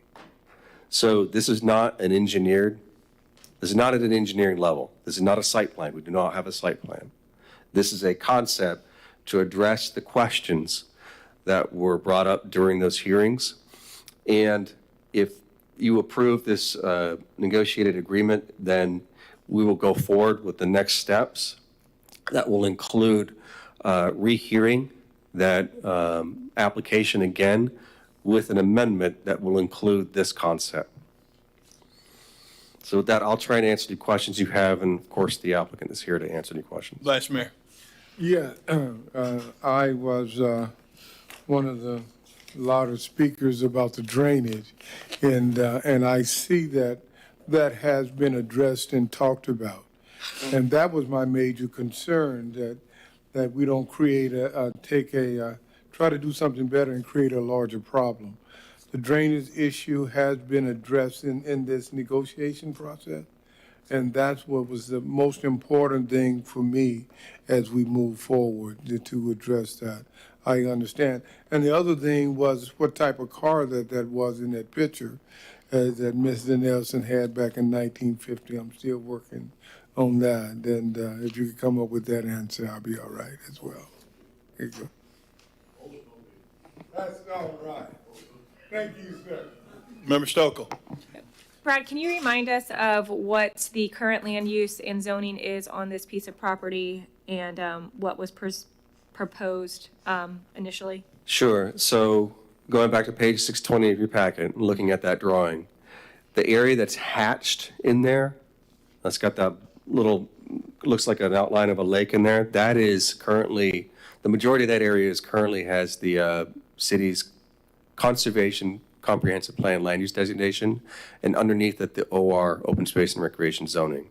And then outside that boundary, everything has the community high intensity comprehensive plan land use category and regional commercial zoning district. And then with this concept plan here on page 620, what is that OR space still being presented as OR space? Is currently OR right now.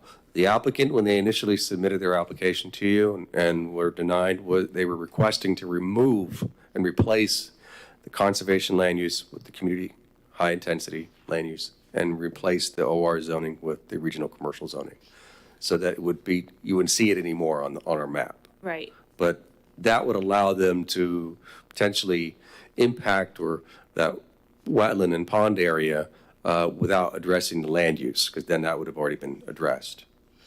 They'd still have to mitigate through the state process, whatever that process may be. So with this current concept plan that we have now in front of us, are they still proposing the land use and rezoning change, or? Yes. So if this agreement is, what's being agreed to here is to go forward with the process. And so that would allow them to bring back to you, if you agree, they're hearing, once again, the same application. So it's not a revised application not as far as okay. reconfiguring what portion of the wetland or the OR zone portion of the property to be impacted or changed. The whole thing, again, will be reheard. The difference would be the addition of this concept plan attached to that application. Whereas before you didn't have any of this. Okay. Thank you. Okay. I would say I was vocal about I don't use the word flooding, but the flooding that was shown to us, and I didn't feel like we'd gotten a satisfactory answer, and I'm not sure it was settled yet. This looks like there has been some work in engineering, and it looks certainly more acceptable in this particular area. I'll hold it at that. Member Nelson. I would agree with you, much more acceptable. I do have one question. You're talking about a drainage area going to an outfall. Where is that outfall? To the rear of the property. On the image to the left side, that's the south side of the property. Is So that the there are- area that is already wetland? Yes, there are wetlands back there. Okay. Okay. So the engineer or the applicant can better answer that question, but that was our understanding during the meetings. Okay. Member Stokel? Sorry, one more question. So if the same application would potentially be presented before us again, and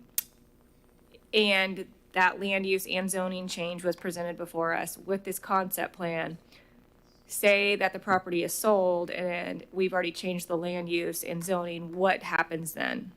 It does not matter who owns the property. So it's irrelevant. Basically, whoever owns the property will have those rights. So you change the land use in this property, they sell it later on, that person has the same rights as the person who previously owned it. And they're not bound by the concept plan? The concept plan is something that would be bound to, it'd be part of the approval of the land use amendment and the rezoning. So So if somebody purchases it and doesn't want to go by the concept plan, does it revert back to we the would have old? to- I think that would probably have to come back to you, yes. If they go back, if they make changes to this concept plan that were not part of the approval, it would have to come back to you through the hearing process. And I guess that's where I'm confused, as it would come back to, and say none of us are on council at that point in time. It comes back to, does council want to revert back to the old land use and zoning, or do they want to allow changes for the concept plan, or what does that discussion look like? So so I think just so I understand your question, if the land use is approved and you no longer have the conservation land use and OR zoning rights, everything's commercial, and you have this concept attached to it, basically to the zoning ordinance and part of Right. this application. A new owner comes in, they want to do something completely different.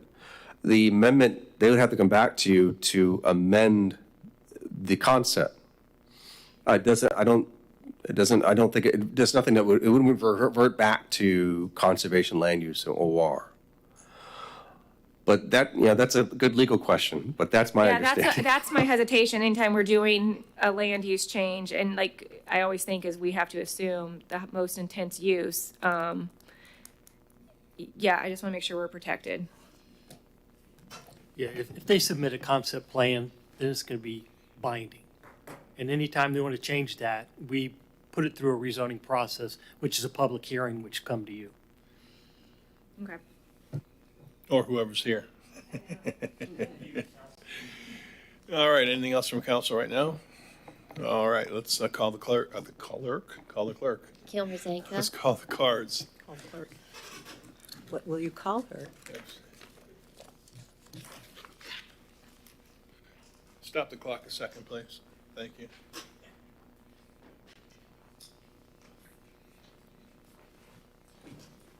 We're good.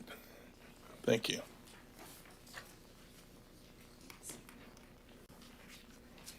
Good evening, Mayor, members of City Council. My name is Kim Rozenka with Lacey Lyons Rozenka in Rockledge, Florida. I'm here on behalf of the applicant, Greg Nelson. I know I've got 3 minutes. I think I can do it in 3. It'll be close, but I may ask for one more minute. You'll be fine. I did want to thank staff, specifically Brad Parrish and Chelsea Farrell. They were at mediation. Also, Richard Brome came in at times because there were some very touchy issues that came about based upon what had happened at the public hearing. So I did want to thank them. They did an awesome job and really worked to try to protect the process and not do something that would make anybody at the city look like they'd done something they shouldn't have done. But we are here to request approval of the mediated settlement agreement. This will allow the applicant, Greg Nelson, through his engineer, to provide the information you were seeking on March 28th of 2023. I've provided you 2 documents. The first document you had seen at that hearing. This was done by the environmental consultant, John Shepard, and that's to show you where the lake is and the wetland is that was the subject of the rezoning and future land use. Just wanted to give you the perspective of it again. The second document is an exhibit that is going to be Exhibit 5 that Mr. Honeycutt is going to discuss. And this is a document that actually slightly changes the drainage and slightly changes the access. And this has been based on Mr. Honeycutt's further investigation of the drainage and meetings with FDOT. So he'll explain that to you. But that document is something we're going to be asked to be attached to the settlement agreement. All it does is change it so the drainage goes 2 different ways. And then also it changes the access to line up with the road as FDOT has requested. So he'll tell you more about that, but that's why that was given to you. It was very clear from your comments and questions you asked on March 28th that you were concerned about protecting the Fairglen subdivision and the flooding that had been related to you. At that time, we didn't have that information to you because it was future land use and zoning. There was nothing in your code that required us to have it, so it wasn't there. Those were site plan issues. However, because of what happened, Mr. Honeycutt has done a deep dive. He got out the big LiDAR maps, which he will show you at some point if we get that far, and he did drainage analysis and looked at the elevations and created this concept plan for the mediation so that we could go through it. And the LiDAR map had all the elevations of the different ways that the water's drained. And I'm actually don't think I'm going to make it. You just keep going. Thank you. So, and I know that there was a lot of discussion in your staff report about the conservation element strategy and the functional values. This is obviously less than 5 acres. Mr. Shepard did talk to you about that these were not very functional, they could be mitigated, and there was no contrary evidence to that. But you guys wanted us to prove, and I understand it, that there would not be impacts to the neighborhood. It's hard to prove a lack of flooding without the engineering, so that's why Mr. Honeycutt did in fact go forward.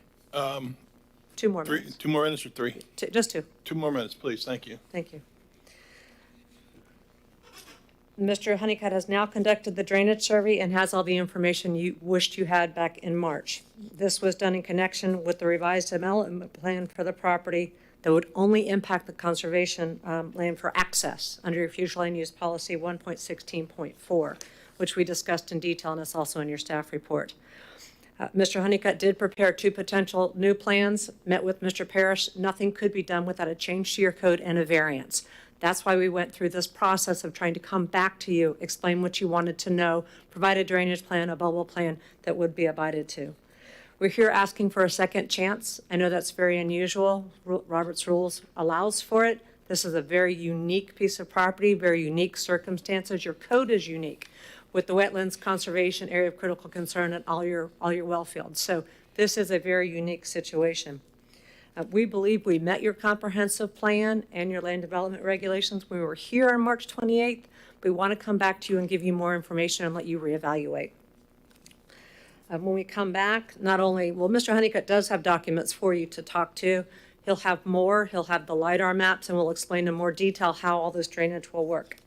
We're also going to ask you to consider the Titusville Tomorrow Vision Plan and the Gateway Plan, which we did not discuss, but we will in the future.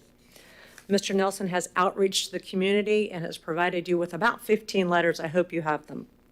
Mr. Honeycutt will show you the results of his drainage study. Might need more than 3 minutes. And again, we have the new attachment to it, which is better detailed than what you have today in your packet.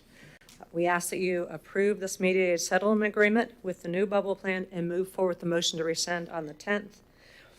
This will provide commercial uses and access to the residential subdivision to the south, and it will indeed collect the water from the Fairglen subdivision that it currently accepts and direct that water to the south as is appropriate and necessary for the area. Thank you for your consideration. Thank you. Any questions from council? Okay, we'll look for Rodney. Mr. Honeycutt. Good evening. Hello, Rodney sir. Honeycutt, 3700 South Washington Avenue. Please don't start the clock yet. This is for them. Hold the clock. Hold the clock.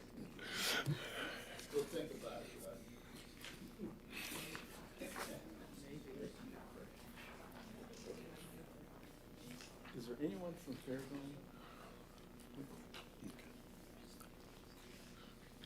I brought handouts for Fairglen too, but I guess sorry. We don't have enough.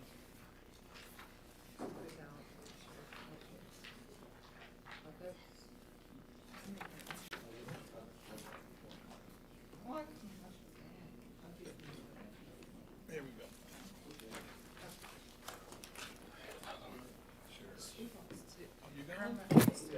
Okay, okay, good.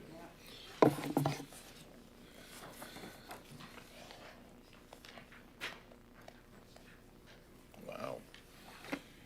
Okay. Okay.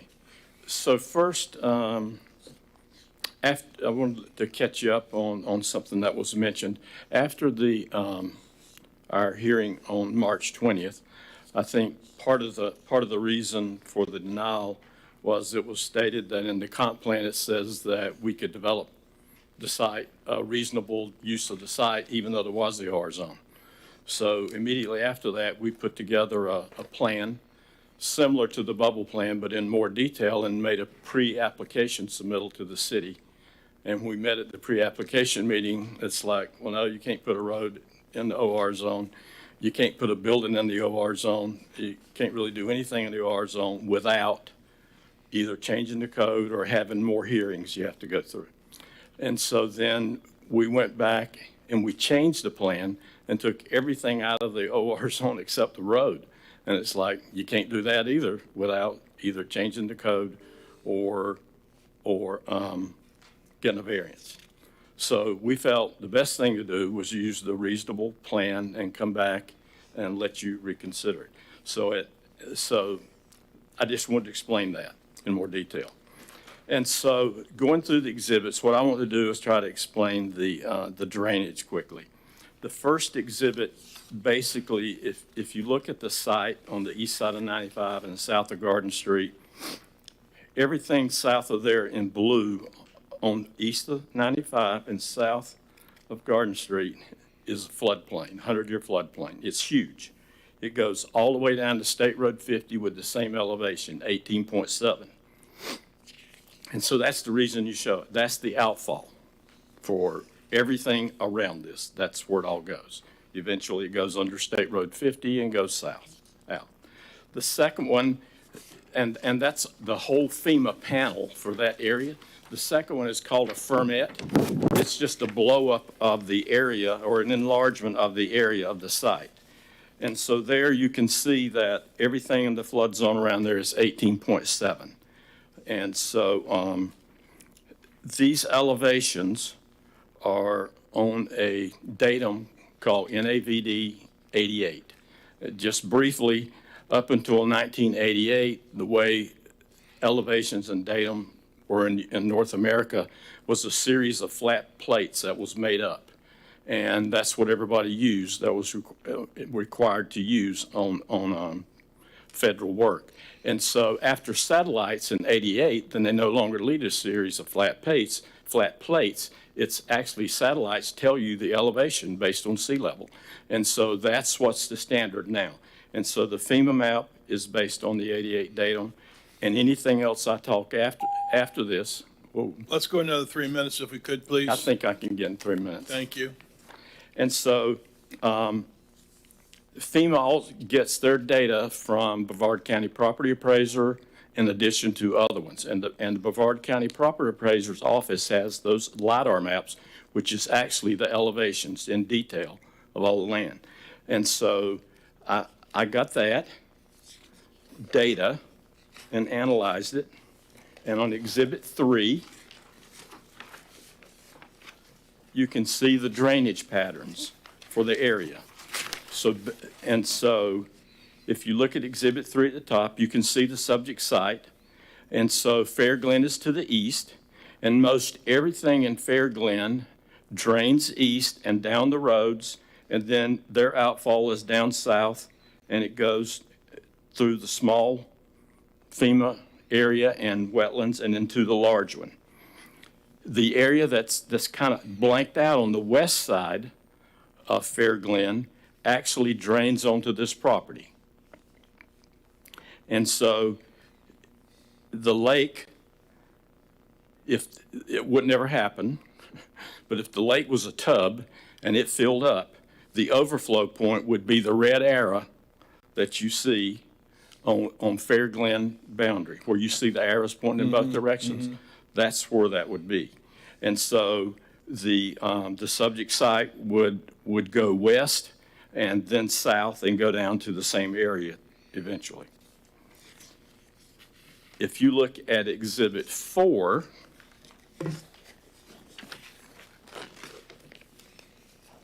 what our proposal is that area on Fair Glen that drains to this property would be picked up by a drainage ditch or culverts along the east side of this property, and it would take it south around the lower area to take it out and take it all the way down to the same area.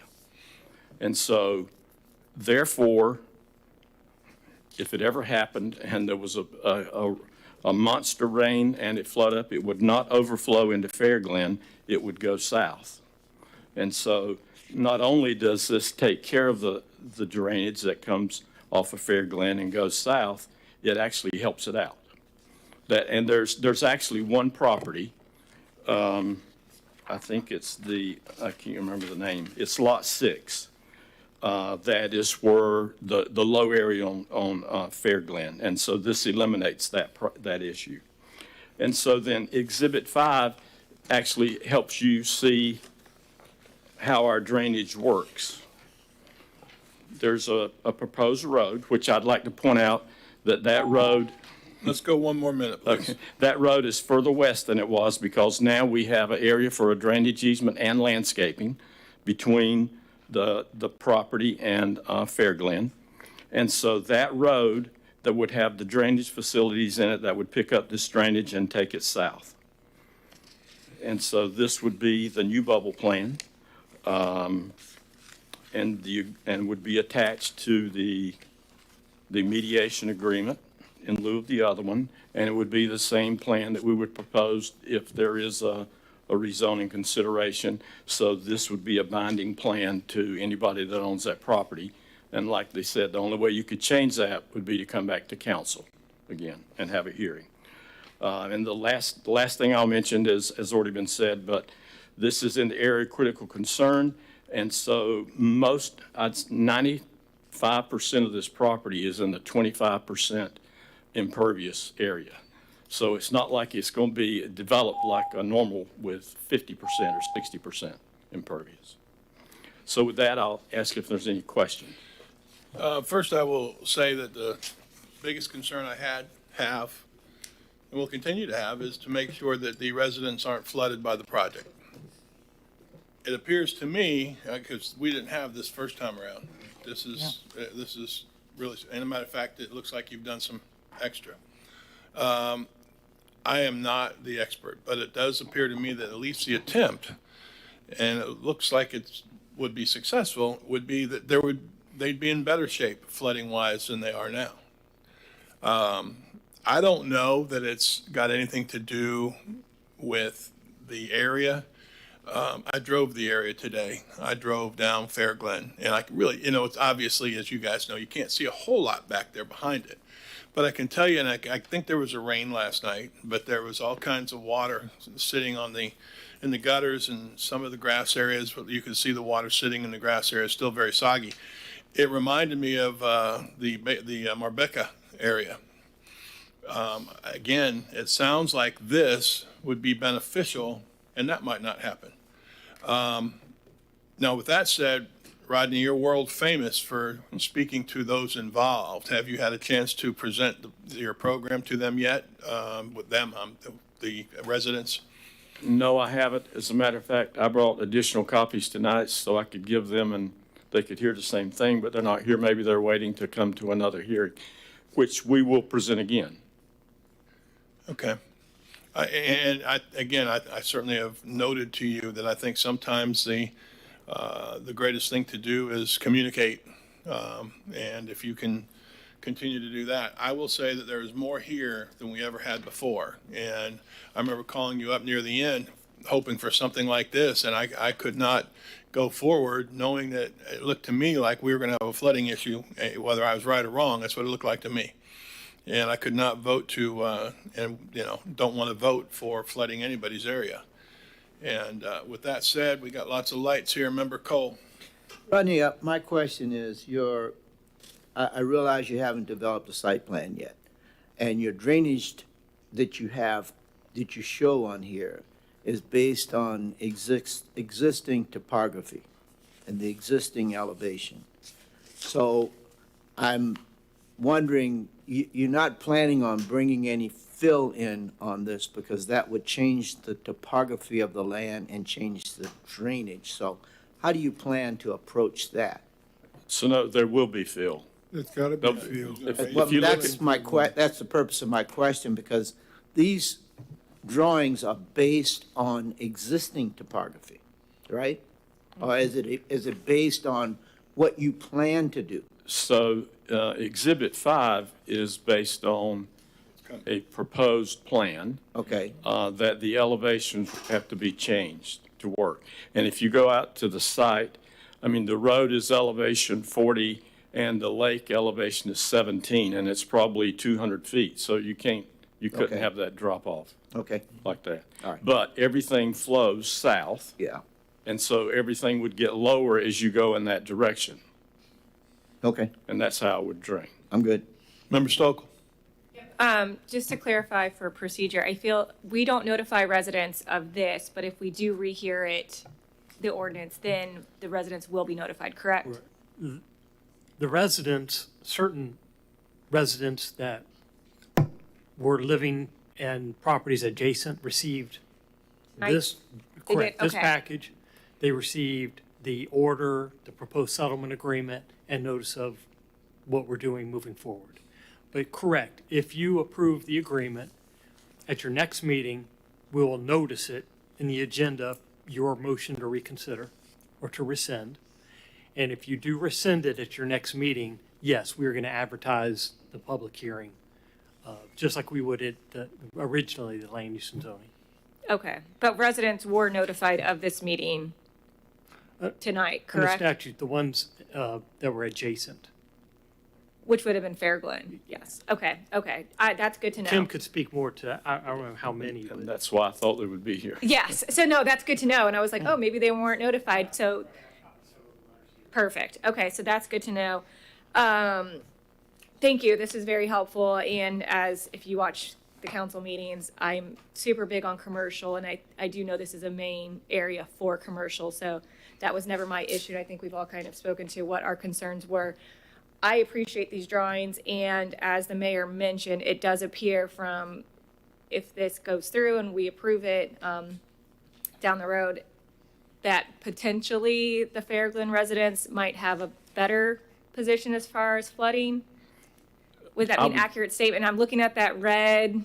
I would say Wiggle line. that the residents in the center part of that blanked area where they drain on this site, it's actually, if you went out to the site, you go down.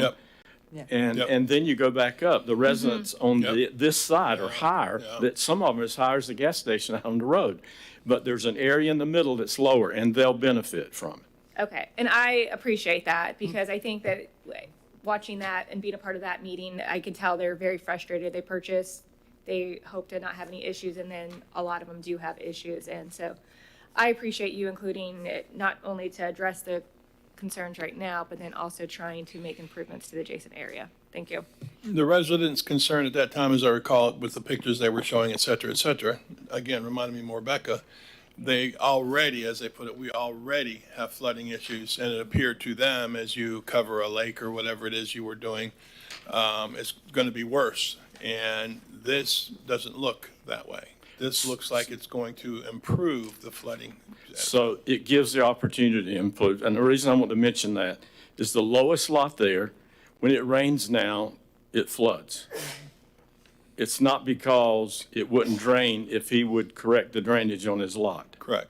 It could either flow out to the road, or with the new plan, he could actually just flow into the drainage facility that we'll be providing on the east side of our property. The area I described as the grass was full of water, and that was on the low side. Right. So, Member Nelson? I was just going to say to Member Stokel and to you guys, one of the residents reached out to me on behalf of several of the residents of Fairglen. I don't know that they're totally 100% happy, but it sounded like they were about 90%. So I think that's part of the reason they're not here tonight. That'd be nice. Vice Mayor? Yes, great, and I'm bad about the engineering drawings.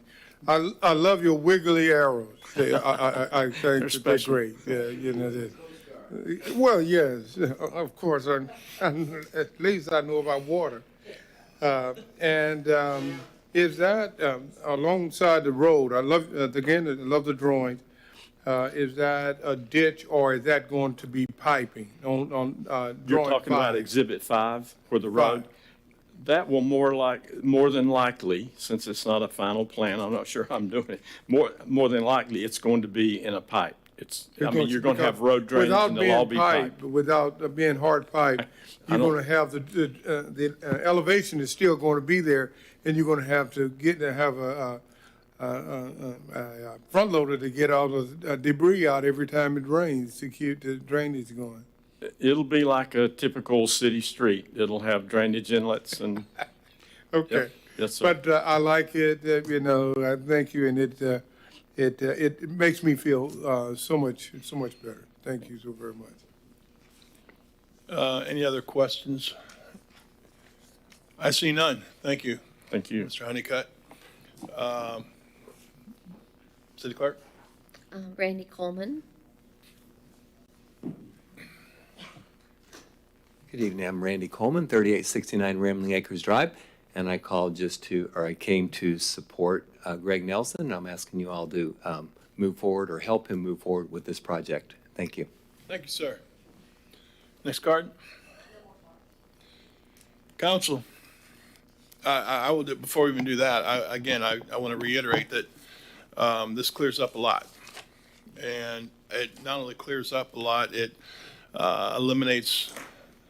It looks to me like it's going to eliminate a lot of sitting water, a lot of flooding, to call it what it is, the concern that they had. And again, any communication we can have with them, it sounds like a lot of letters came in feeling that same way. So I'm not quite sure how they know all that. But again, especially I think it was 5, kind of shows how things are going to go off the road and out of the yard and south.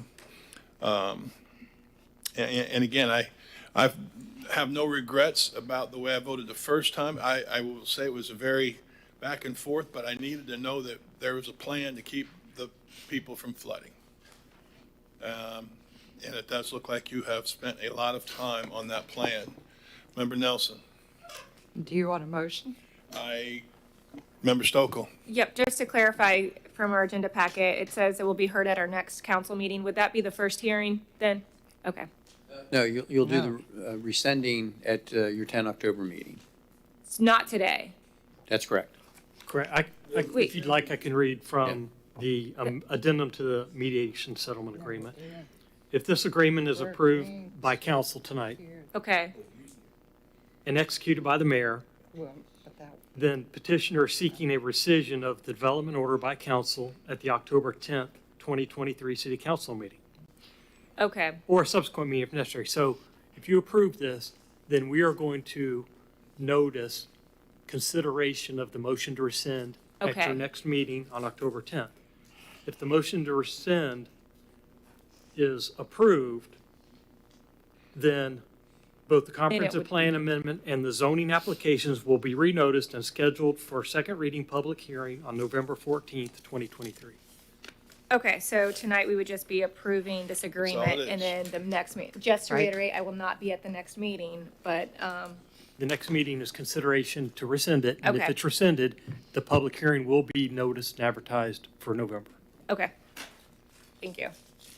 Okay. Member Nelson. Move to approve conditional mediated settlement agreement, authorize the mayor to sign the agreement, and announce a discussion of a motion to rescind the denial of SSA number 5, 2022, to be heard at the next city council meeting. I have a motion Did I from Member miss anything? Nelson. That good? Add the new exhibit that shows the drainage going, the more in-depth document that I gave you, Exhibit 5. Number 5. It should be. Okay, All right. and attached to exhibit number 5. With new information Actually, at number can we 5. do 1 through 5? Just 5. Just 5? Just 5 is the solution to the problem. Okay, second. I have a motion from Member Nelson, a second from Member Cole. Roll call vote. Mayor Diesel? Yes. Vice Mayor Robinson? Yes. Member Stokel? Yes. Member Cole? Yes. Member Nelson? Yes. Passes unanimously. We move forward. Thank you, guys. Thank you for the effort on that, Rodney. That's important. City Manager. Mayor, we're on to new business, which is 12A, the FY23 budgetary carry forward list. Annually, the budget appropriations lapse at the end of each fiscal year, except for the unexpended appropriations on an open grant programs, reserve accounts, and capital projects. For material encumbrances, contracts, and other commitments, the corresponding appropriations are carried forward into the next fiscal year to fund the encumbrances, contracts, and commitments ordered in progress.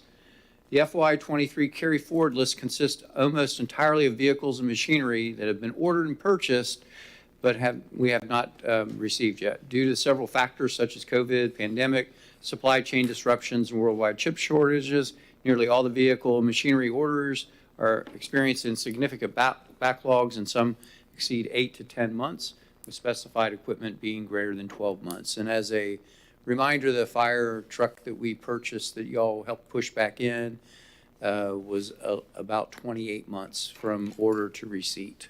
And before COVID, they were running about 6 to 8 months. So staff recommends that you approve the FY23 budgetary carry forward list as published. I would agree with staff on that. There's my comment. Well, in all fairness, during the budget hearings, we had very little wiggle room. As had been noted several times, if we added something, we had to take something off. I remember years when it wasn't quite that tight. So I totally agree with the staff recommendation, and that's just my 2 cents worth. Any council, anything you guys want to add? That means nobody's adding anything. So with that, call the cards. With that, Member Cole.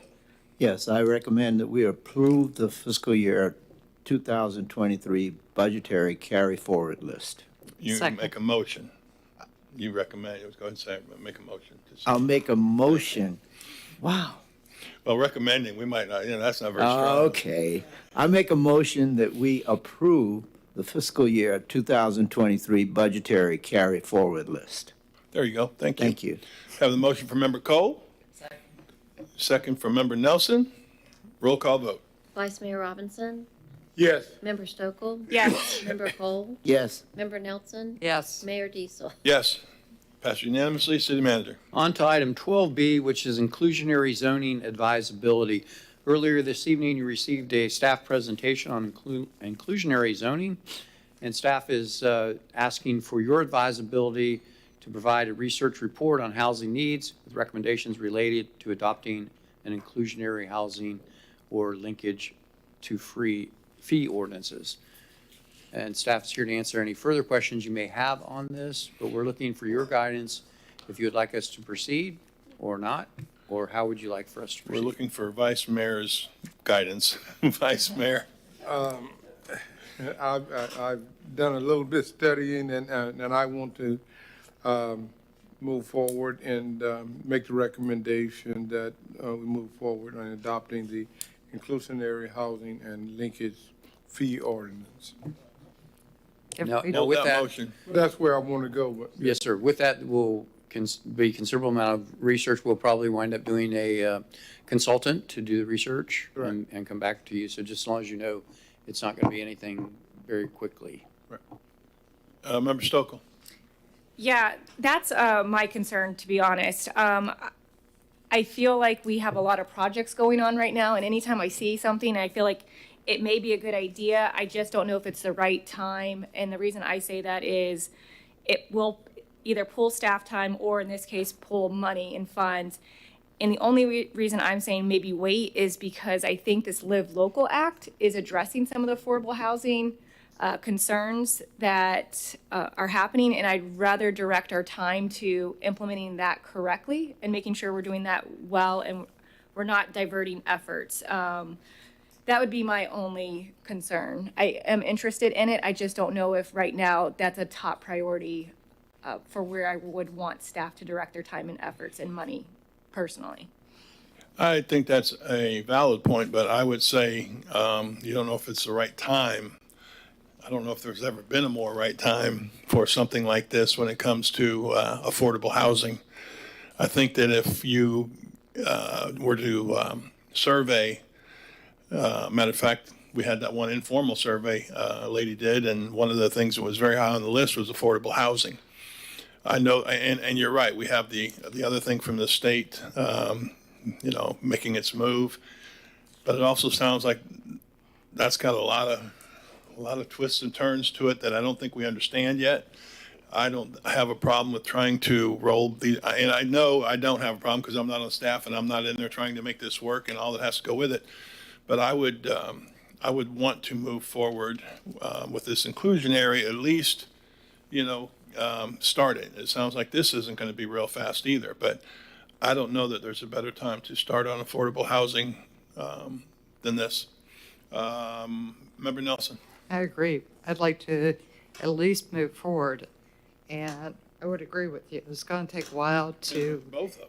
Yeah, and hopefully within the next couple of months, we'll know what's going to happen.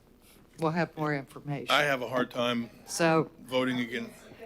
Yeah, I have a hard time voting against anything that's moving us forward with affordable housing. As I've given the story, you don't have to be low income or anything else. My sister, again, is a, 15, 20-year teacher, and she is nothing wrong with it, nothing wrong with being in an apartment, but she thought she was going to be able to do something more than that, and she can't afford it. And quite honestly, apartment prices are going up too. So I don't know the answers, but I know that I can't say no to an effort. Vice Mayor. Yeah, in addressing what Member Stokel said, I sat as the chair of the AHAC, Affordable Housing Council, and we have to get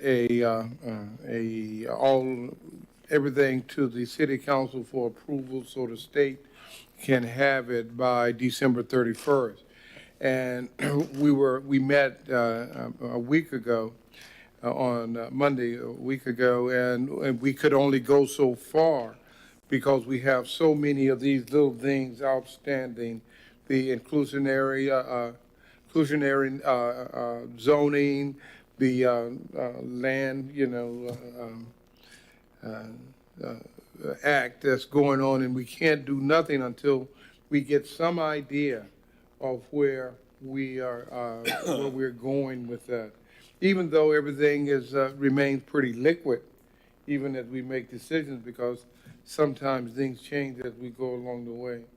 And I know that I believe that the state is implementing it because we got so many people coming into the state. And of course, the salaries are not going up accordingly. And that's why I think that if we could put something in, when the AHAC put in their report, we can say that this is what we know, that we recommend that the City Council push all of these things through to help support it. That's where I look at it from. Mr. Upson, just to Cap, we do this SHIP incentive plan, and for the past few years, it's included a recommendation to look at inclusionary zoning good. each time. So it's something that council has adopted each year with, or every time the SHIP incentive plan has been brought before you, it includes a recommendation related to inclusionary zoning. Once we get that approved, it means money coming our way. Right. Anybody else? Call the cards, please. No cards. Okay. I guess we take a motion. Okay. Vice Mayor. I recommend that direct staff to provide a research report on the housing needs. That's the one, right? Inclusionary. On the housing needs with recommendations related to adopting an inclusionary housing and slant bar or linkage fee ordinance. Second. I have a motion by Vice Mayor. I have a second by Member Nelson. Roll call vote. Member Stokel? Yes. Member Cole? Yes. Member Nelson? Yes. Mayor Diesel? Yes. Vice Mayor Robinson? Yes. I think it's a good step in the situation we're in right now. I don't know where it'll go, and I know it's going to take some time, but I think it's important that, I mean, there's no better time for this than now.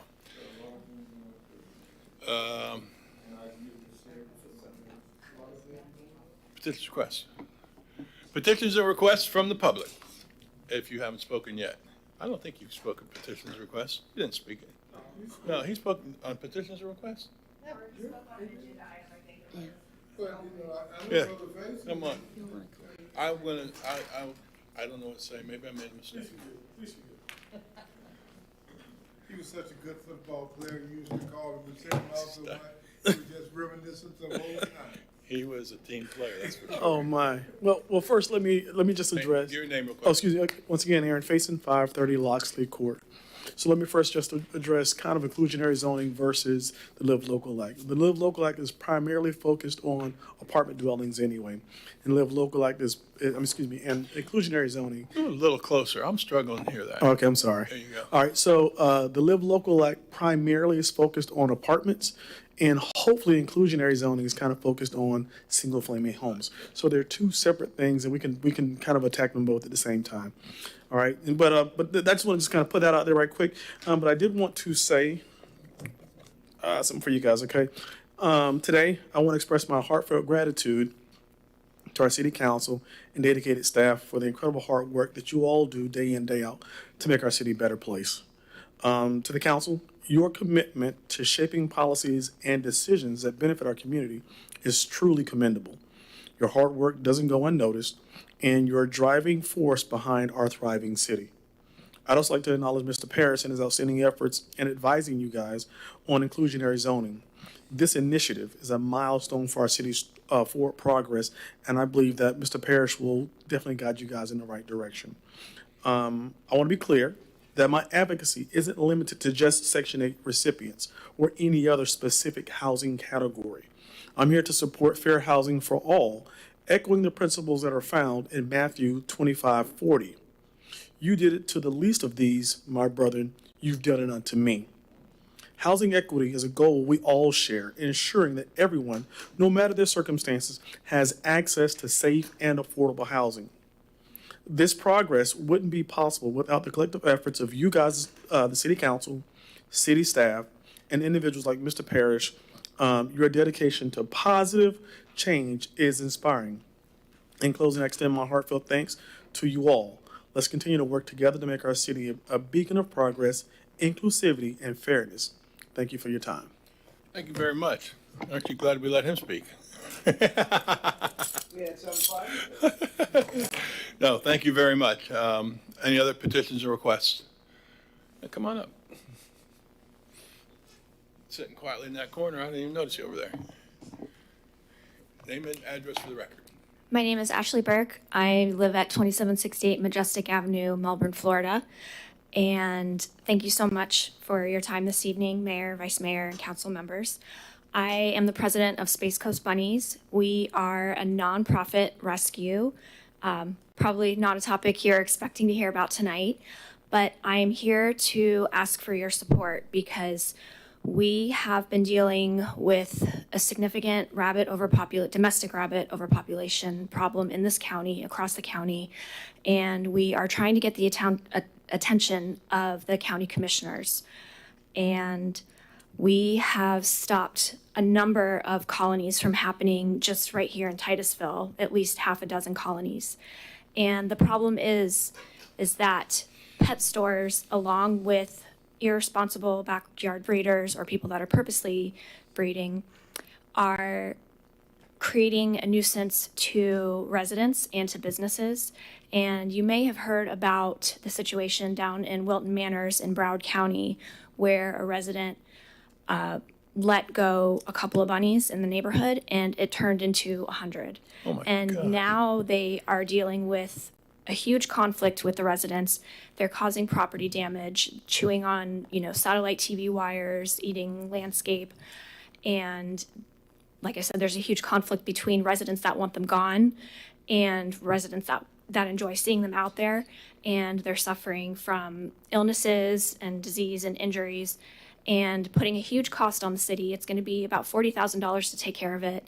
And the rescues are at the point where they're backing out because they can't come to a resolution. And my volunteers and I are trying to avoid that from happening here as well.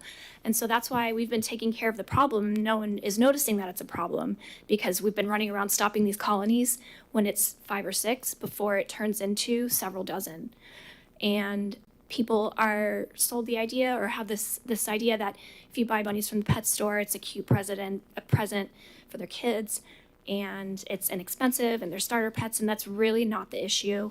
They are exotic pets.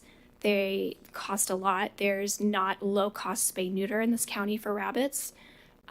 Their medical care costs a lot, and every day, even as I was coming in here this evening, I got another message from someone who said, I have a litter I didn't expect. I have 7 bunnies and I don't know what to do with them. And what happens is the breeders, backyard breeders, unintentional breeders, and pet stores are pumping animals into the community, and there's no place for them to go because the shelters don't accept them. And all of the rescues are overwhelmed, as are mine, and we're not able to take them. And so when they have no place to let go of these animals, they're dumped into the community. So we are trying to urge the county commissioners to pass a rabbit ordinance. We already have a dog and cat ordinance. We would like to have rabbits included as well, and to also prohibit breeding because the rabbit overpopulation is so extensive in this county over the past couple of years. What would the ordinance be that you're looking to have passed? We would like to prohibit the sale of rabbits in pet stores in Brevard County, as there's already a prohibition on dogs and cats. We tried to get them included in 2019 when the county ordinance was passed, and we were told to come back and do it separately. So right now we're trying to get the county to take some action on it. So I'm asking for you to use your voice either as individuals or as a council to either sign on to a letter or pass a resolution stating your support for taking action against rabbit overpopulation, because you're going to have upset residents coming to you, but you don't do animal control. So your hands are going to be tied on that. But this is something that you can do. How do the rabbits who were domestic rabbits, how do they survive if somebody drops them in the woods? They don't. And the comparison I make is it would be like letting a poodle go in the woods. They were not built for it. They're actually a different species than the wild cottontails that you see in your neighborhoods.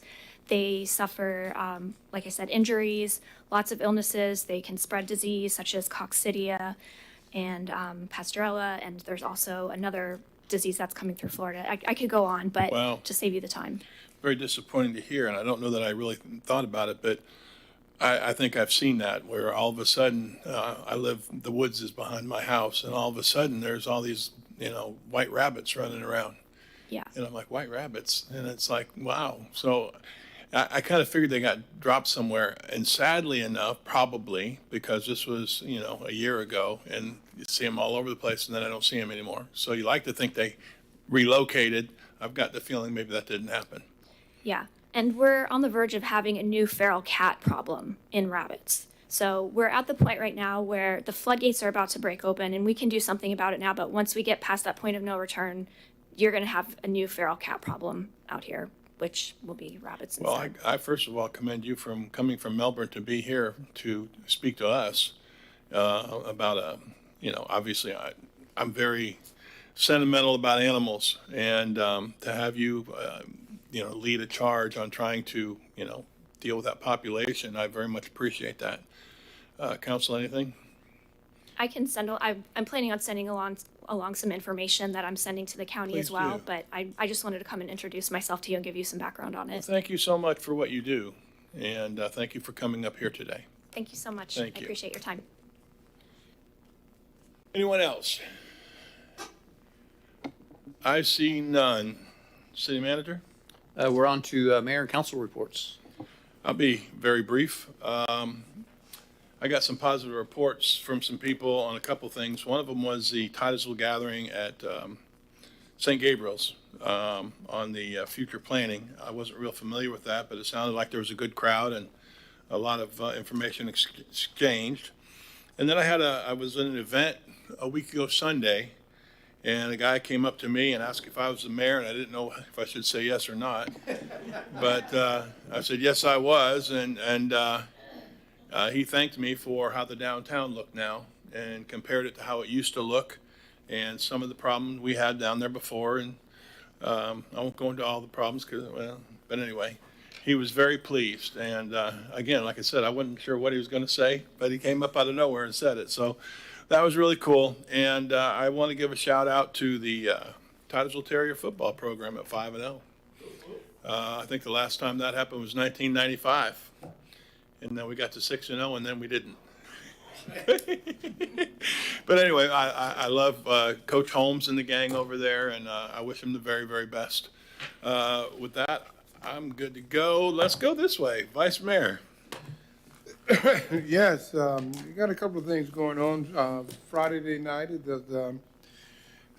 there is a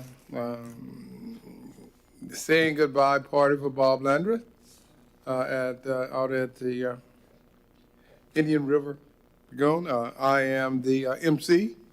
I don't know why they asked me to be the MC. I guess it has to do with I've been in this housing thing for a day or two.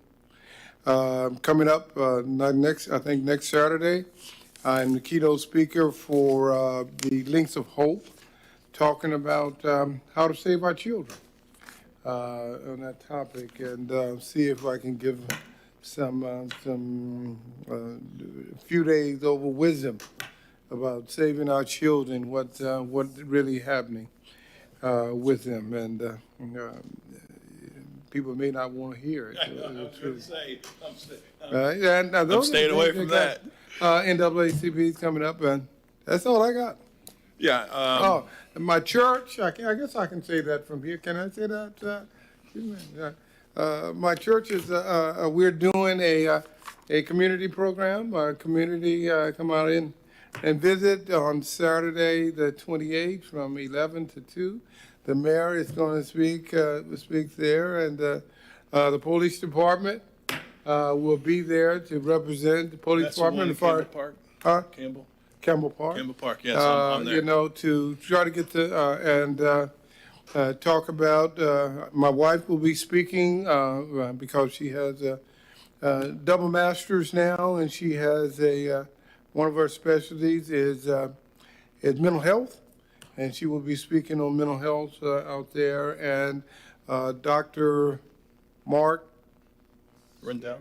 Spears will be out there on general medicine as well. So come out and you're welcome. Come back and shake a hand, kiss a baby, and all of that. Do what politicians do. All right? And but that's what I have going on over the next couple of weeks. All right. Member Stokel. Yep, thank you. I will be brief, just to keep you guys posted on Florida League of Cities matters. I attended the first board meeting last weekend with the new board, and I think there was 3 different meetings I had to attend, going over our budget, discussing the Orlando project. In case you guys aren't aware, their main headquarters is in Tallahassee, but they also have property in Orlando as well, and so they're going through some renovations there.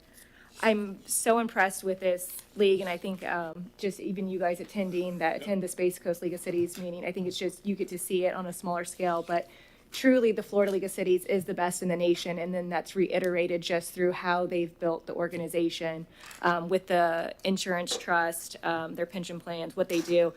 The other thing, and I don't know if you guys remember this, they gave us an update on a project they're working on right now where they're partnering with NASA, developing an alternative to concrete to help with infrastructure, benches, sidewalks, which is pretty cool.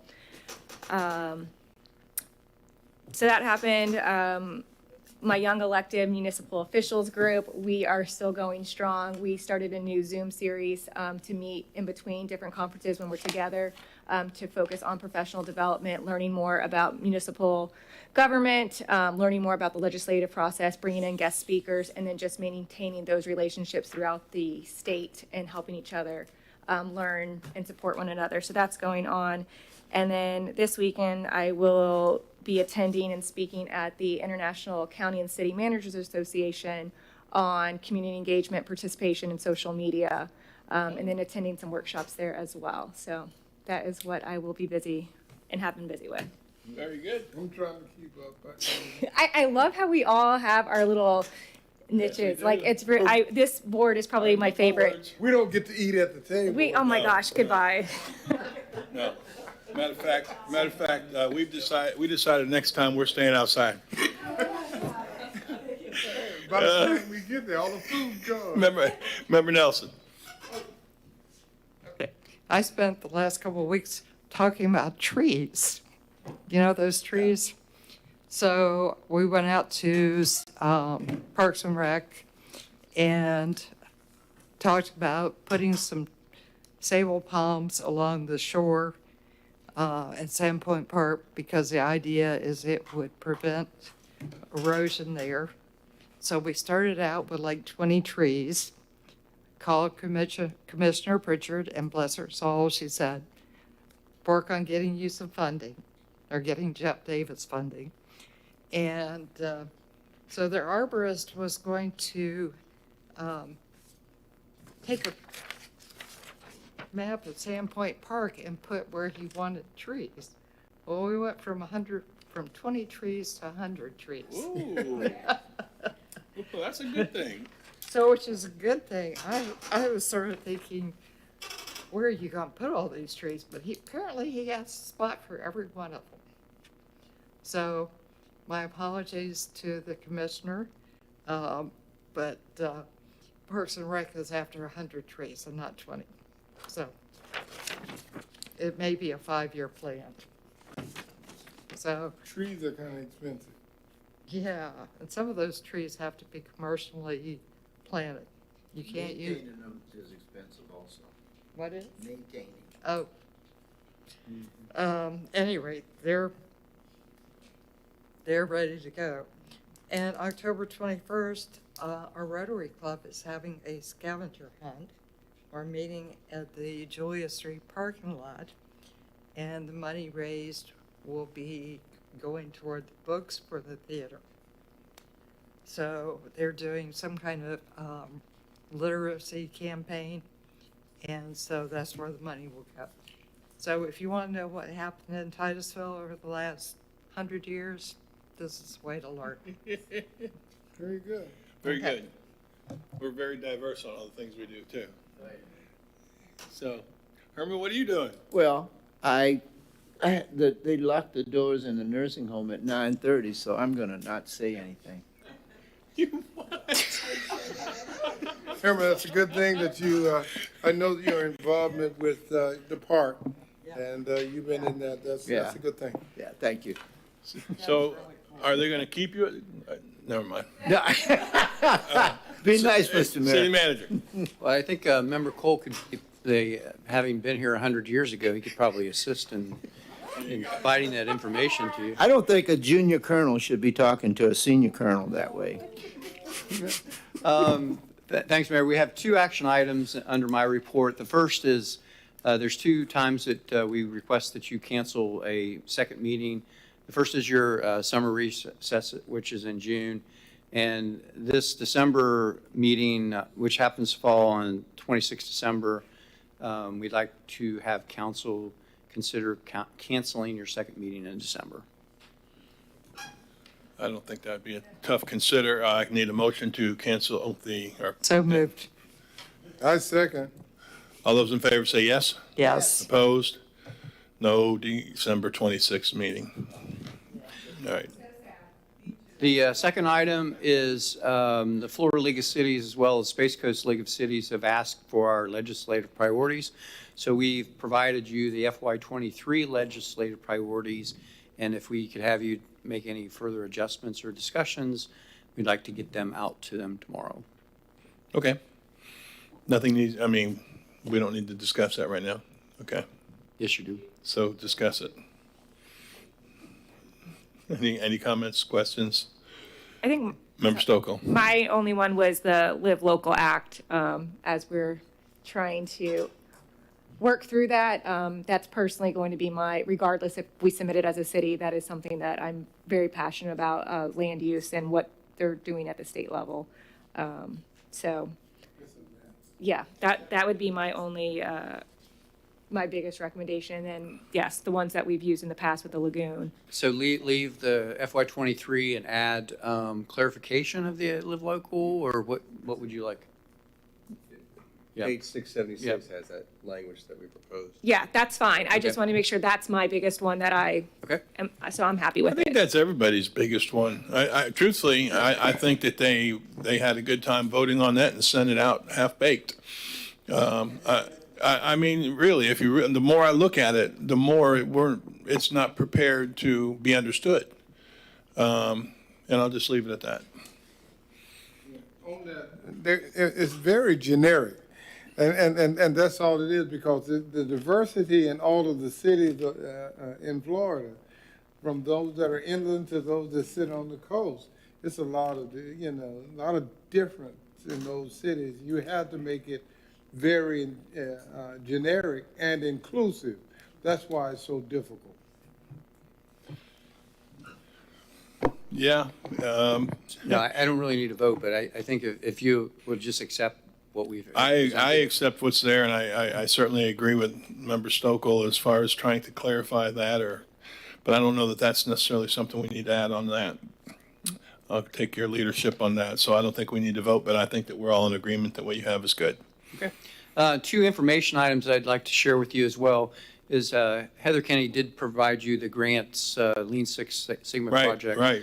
And one of the things that I asked that actually generated that study to be done is we had a decentralized process, and I didn't really want to talk about this at your meeting, but we had a decentralized process where the directors were working on their own individual grants based on their areas.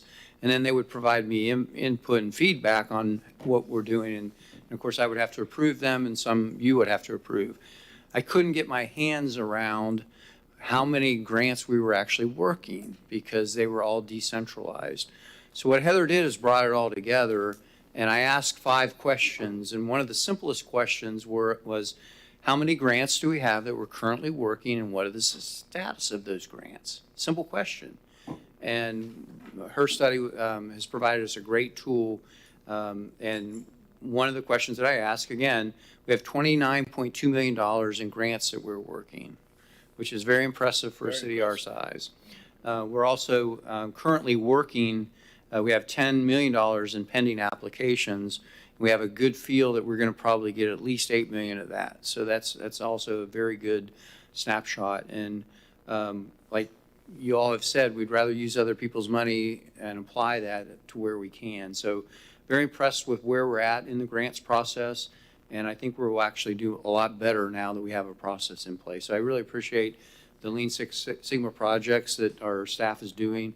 And I appreciate your support in allowing us to do that. Second is we've provided the basic Basin Management Action Plan update that came to us from the Florida Department of Environmental Protection.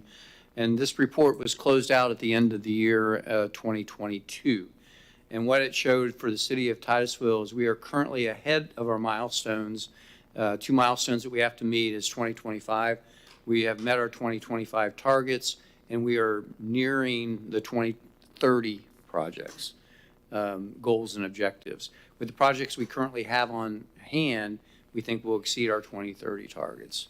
So when you compare that up to other cities, and I'm not just going to say in Brevard County, but around the state, we are way ahead, and it's a tribute to our public works staff that continues to look for grants and continues to provide a decent amount of work towards meeting those goals and exceeding those goals. So great work there. And finally, I'd like to thank council for the budget process this year. It was one of the smoothest ones we've seen. Mayor, you talked about flexibility and all that. We'll address that next year to allow a little bit more flexibility with our budget process as we go forward. Yeah, and let me just clarify that I wasn't being negative about that. I was simply saying that where we had the money, that money had to go. And thus that restricted, it wasn't that difficult of a process because there wasn't a whole lot of shuffling. So I was very, very pleased with it. City Attorney, anything? Yes, sir. Just a couple of informational items. At the last meeting, council asked about the county's tourist development tax and kind of some background information on that. So I've provided you a memo. I passed it out to each. What I've done in the memo is just advised you of the statutory requirements for the tourist development tax and the county ordinances they've adopted to implement that, which included putting the committee together, the members of the committee, and the budget plan that tourist advisory body comes up with. So it's a fairly lengthy package. So I just advise council, if you'd like to read that, acquaint yourself with the county process and the statute, and I'd be glad to answer any other questions you may have. Maybe at your next meeting you can come back, and maybe we'll have an update then with all the county actions and the amount of money and how it's being spent. So I just wanted to I've provided that to each of you. Secondly, with regard to some litigation, there was the declaratory action filed by Ms. Hilton versus the City of Titusville and Apollo Gardens. We had filed a motion to dismiss. That is set for a virtual hearing on October 4th at 4 o'clock. Okay. Good? Yes, sir. Everybody good? Well, with that, the meeting is adjourned.